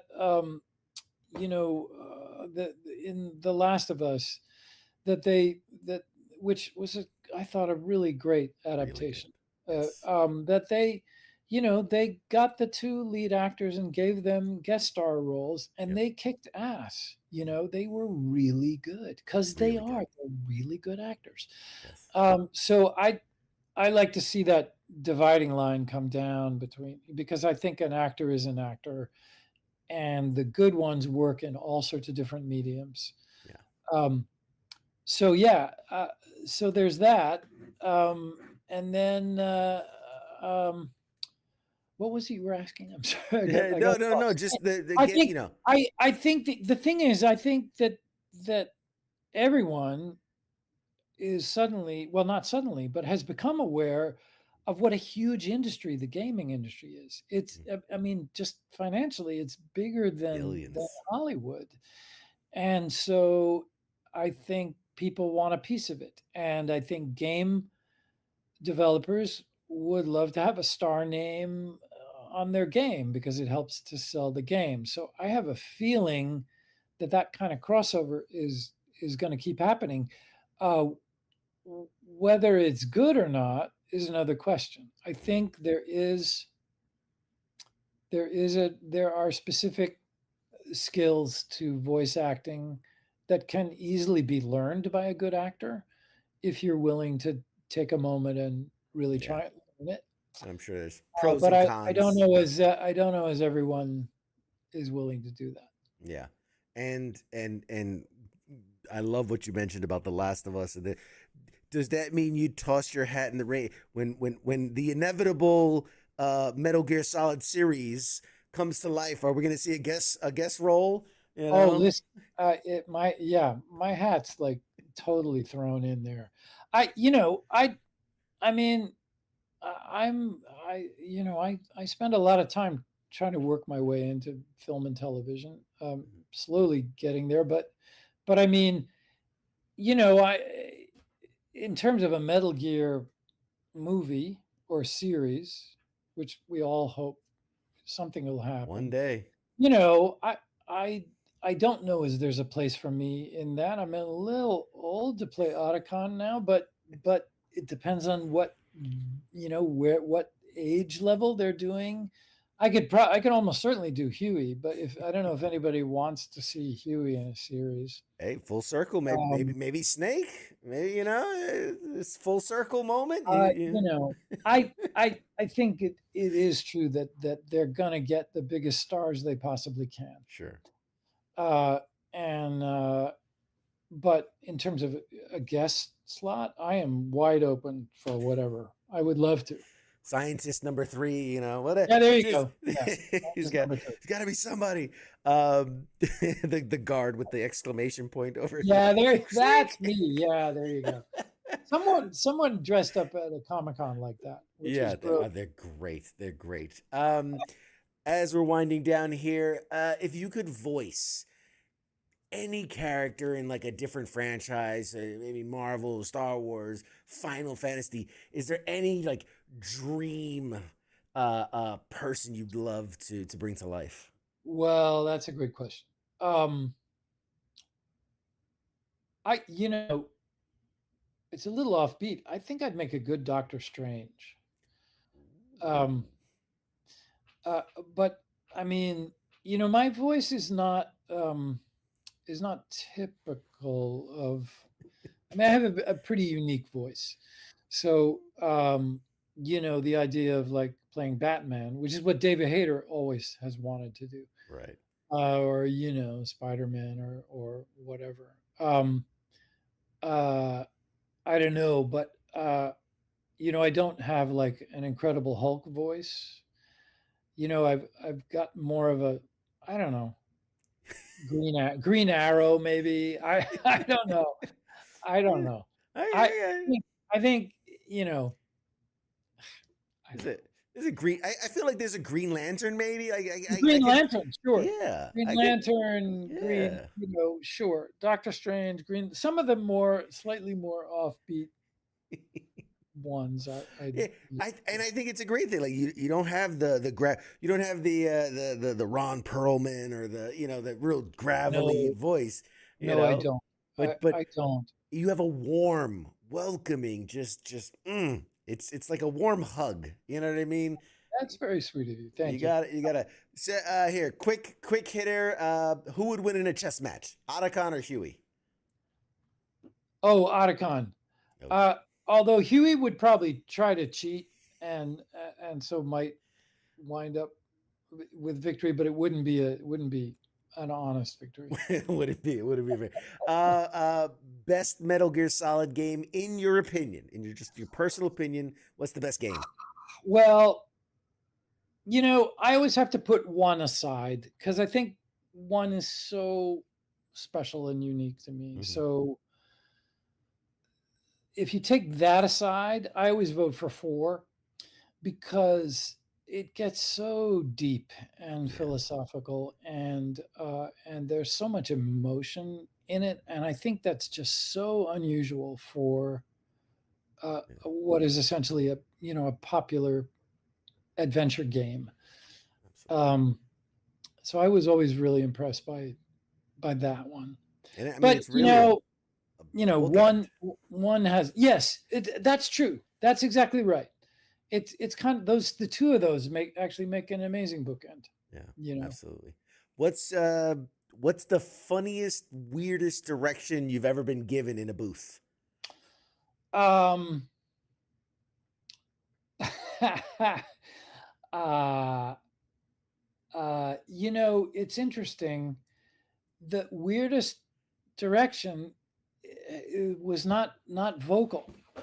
It's Chris Zimmerman making a gesture. Sort of getting no more. Doing something, and I don't even remember what it was, but in a way that I totally understood. You know, it was a non-verbal. It was like, oh yeah, I got it. Okay, let's go. You know, and that's an amazing feeling to have an almost sort of psychic connection with your voice director. Yeah, I was gonna say Is that- that's a great director. Where you go, just yeah, just, and then you're like, yeah, I got it. Okay, yeah. I'm there. I got I'm it. there. I got it. Let's I'm go. there. Yeah, That's exactly. great.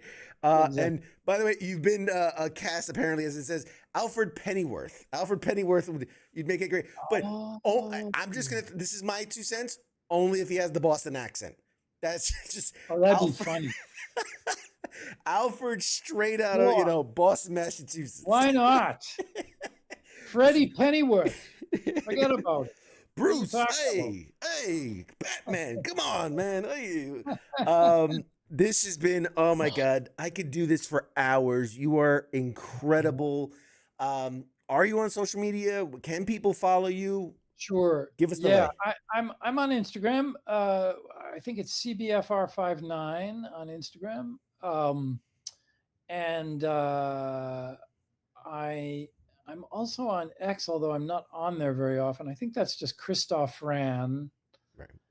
And I have a website, ChristopherRandolph.com. If anything exciting is happening, you can go check that out. How can people support? What right now? I mean, outside of maybe seeing you at a con, buying a photo and an autograph and sharing amazing stories with you because you have a million of them. What should people go out and check? What's something you've done that you're like, man, you got to see this. Go check it out, or go play it, or whatever. That's a great question. I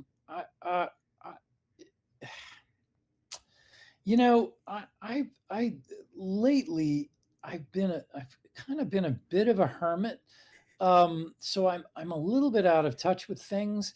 I think what I find I always say to gamers, it's just the antithesis of anything. Go outside for a while. I mean, just go for a walk. Go go sit under a tree. I know it sounds really lame, but I do think that all of this digital technology is fantastic. It provides so much, in some ways, connection and entertainment and all sorts of things and information. It also, in some ways, creates a disconnection with other human beings. So go to the movies. Don't watch it on your computer.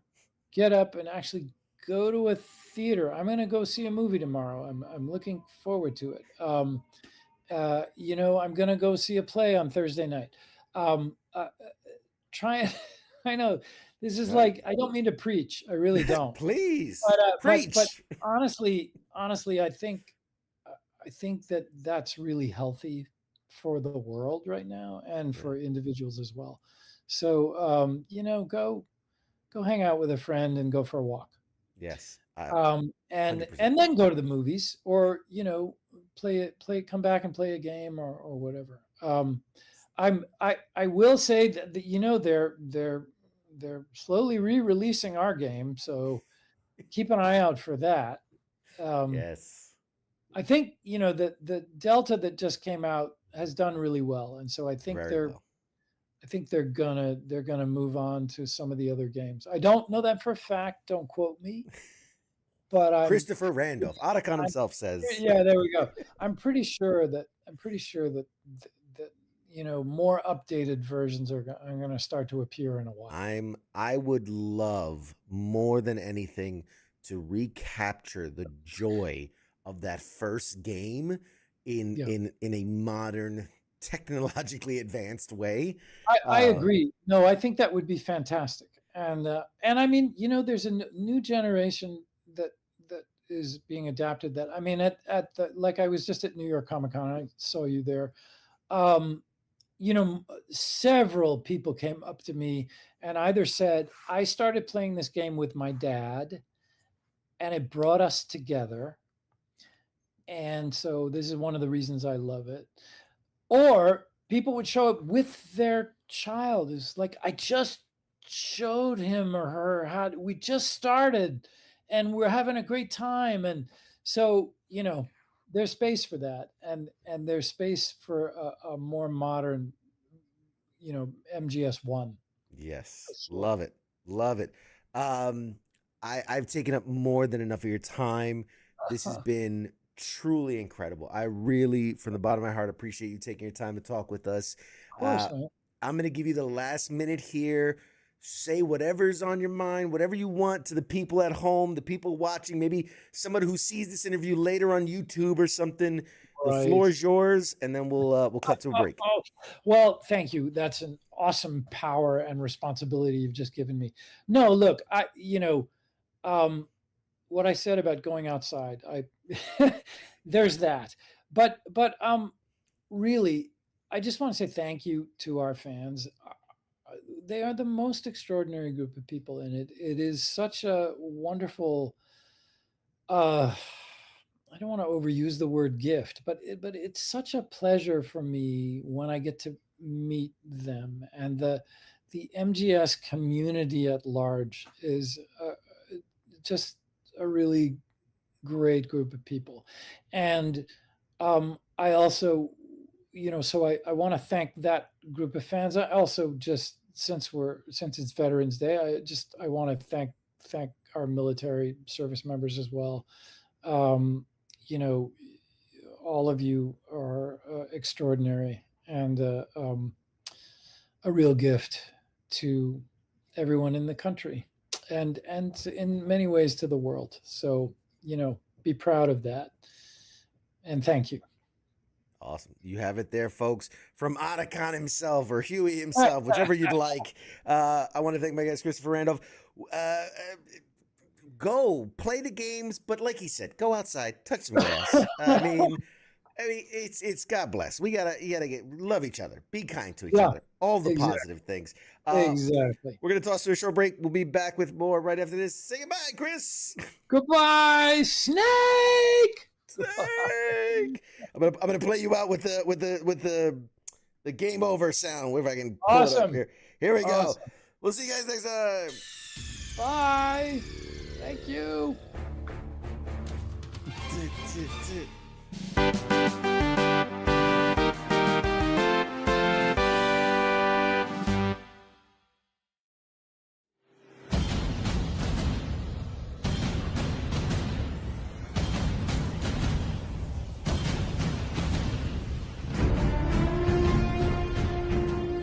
Hey, you there? Yeah, it is right, you. Let me ask you something, right? Where the hell do you think that you're going? Oh, would you think because the show's going to commercial that means you get to just walk away? Well, CQ asked me to pass on the little message, alright? And it says, I'll be back.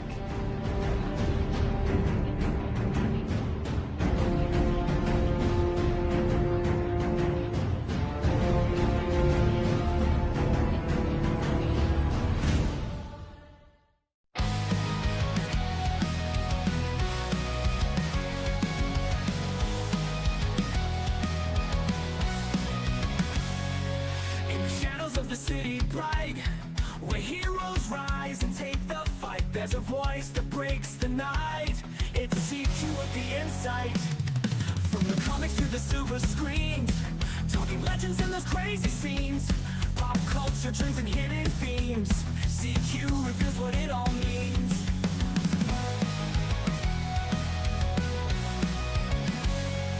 From the comics to the silver screens, talking legends and those crazy scenes, pop culture, dreams and hidden themes.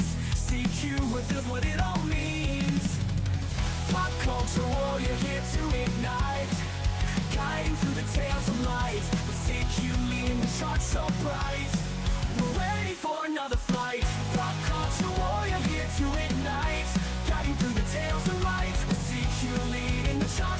bright. We're ready for another fight.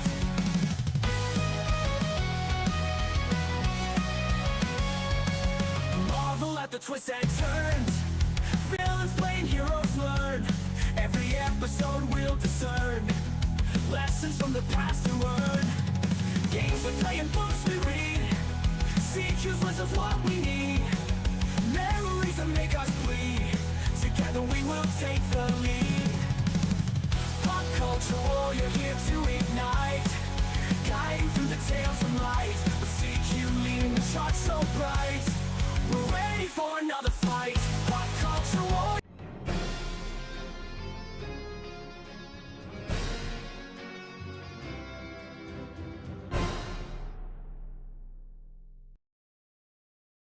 Hey, everybody.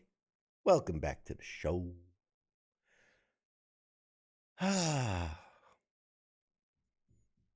Christopher Randolph, everybody. What a phenomenal dude. What an awesome dude.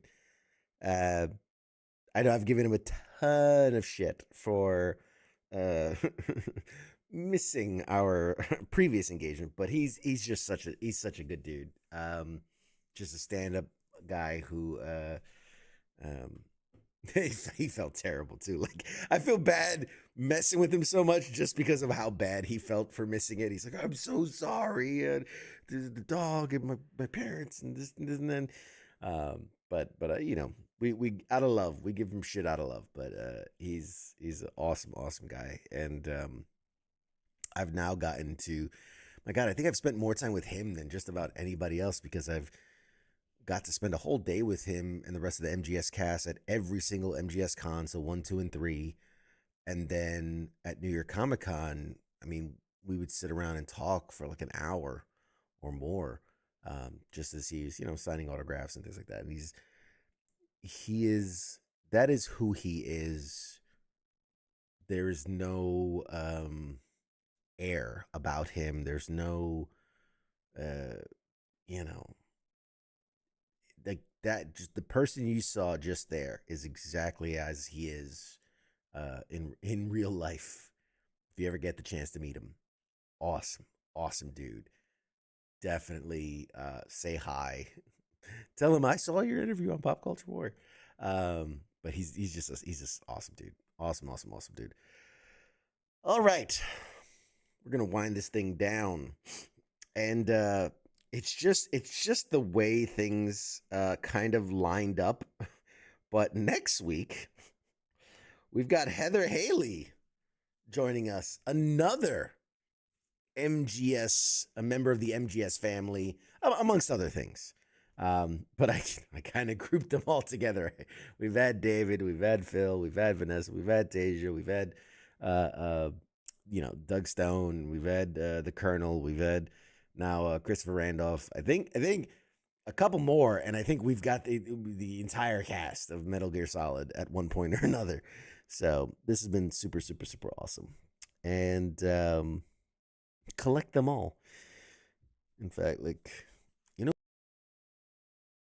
this lady right here, I gotta get her on. The boss herself, Miss Lori Allen. That's her giving me the old CQC treatment. Jesus Christ, we gotta get Lori Allen on. She's a busy lady. The two times I'm probably bad luck, because the one time she was supposed to come on, it was during the California wildfires, when I think her house burnt down, which I totally feel bad about. See you, Scott. And then the second time she was supposed to come on, God bless her, she fell down like a flight of stairs and tore all the shit in her knee. And even in this picture, she was still using a scooter to kind of get around. And this was months after she was supposed to be on. But yes, putting the CQ in CQC. Clever. However, did you put that together? We've got a real rocket scientist on our thing. So we do have a guest next week. And then we're going to have a show the following week. I don't think Thanksgiving week we're going to do a show just because there's going to be a lot going on. We'll figure that out. But then we've got 3 shows in December, the 2nd, the 9th, the 16th. We're just doing giveaways, man. We're just giving away stuff. At this point, it all needs to go. So stay tuned. There'll be like a Facebook, Twitter, YouTube, something giveaway. You know, one of those like and share for your chance to win a prize package kind of thing. And so the more you like and share across the social medias, the more chances you have to win. So, alrighty. With that, quick look around the horn here at WTF Nation Radio. As of today, because things are rapidly changing here at WTF Nation Radio.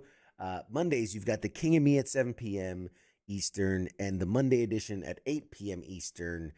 Pop Culture Warrior here Tuesdays, pulling it solo. Solo, as Scott says. Shocker. CQ solo. Tuesdays, 8 p.m. Eastern. Wednesdays, another doubleheader. It is the Sports Bar at 8 p.m., followed by our new late night Smoke Pit After Dark. And Thursdays is Sergeant's Time, 8 p.m. Eastern. Every other Friday is FTX. This is an off week, so there will be no FTX this week, but tune in next week for FTX. And Saturday night, closing out the week, weekend co-ops starting at 8 p.m. Eastern. More shows are coming. We've got two in the can and ready to go. One being Trailhead Ops, which you can find. We've been letting little teasers kind of come out. So that will be the next show coming to life, led by Trees is going to be hosting Trailhead Ops and Mrs. Trees. And the show that will be following that, we haven't announced yet, but we're getting close. The name of the show is going to be The Reset. That's the name of the show, is The Reset. I'm going to leave it as that. Speculate however you speculate what it could be about, who's hosting it, and when and where it's going to be.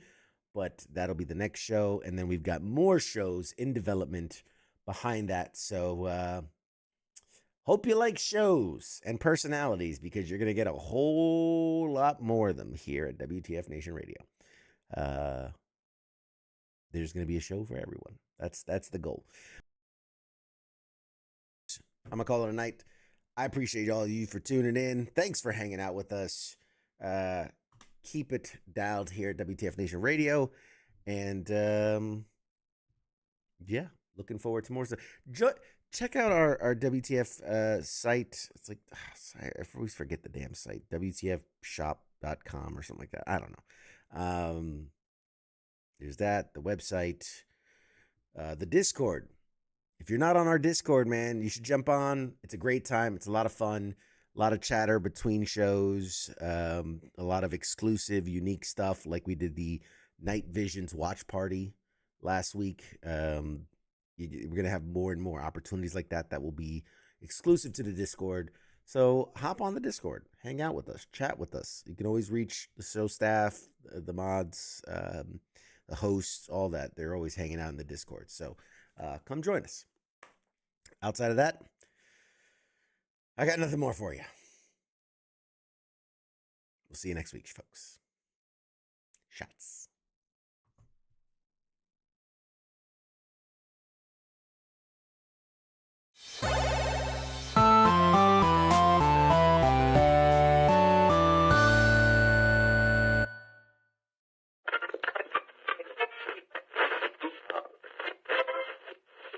Let's see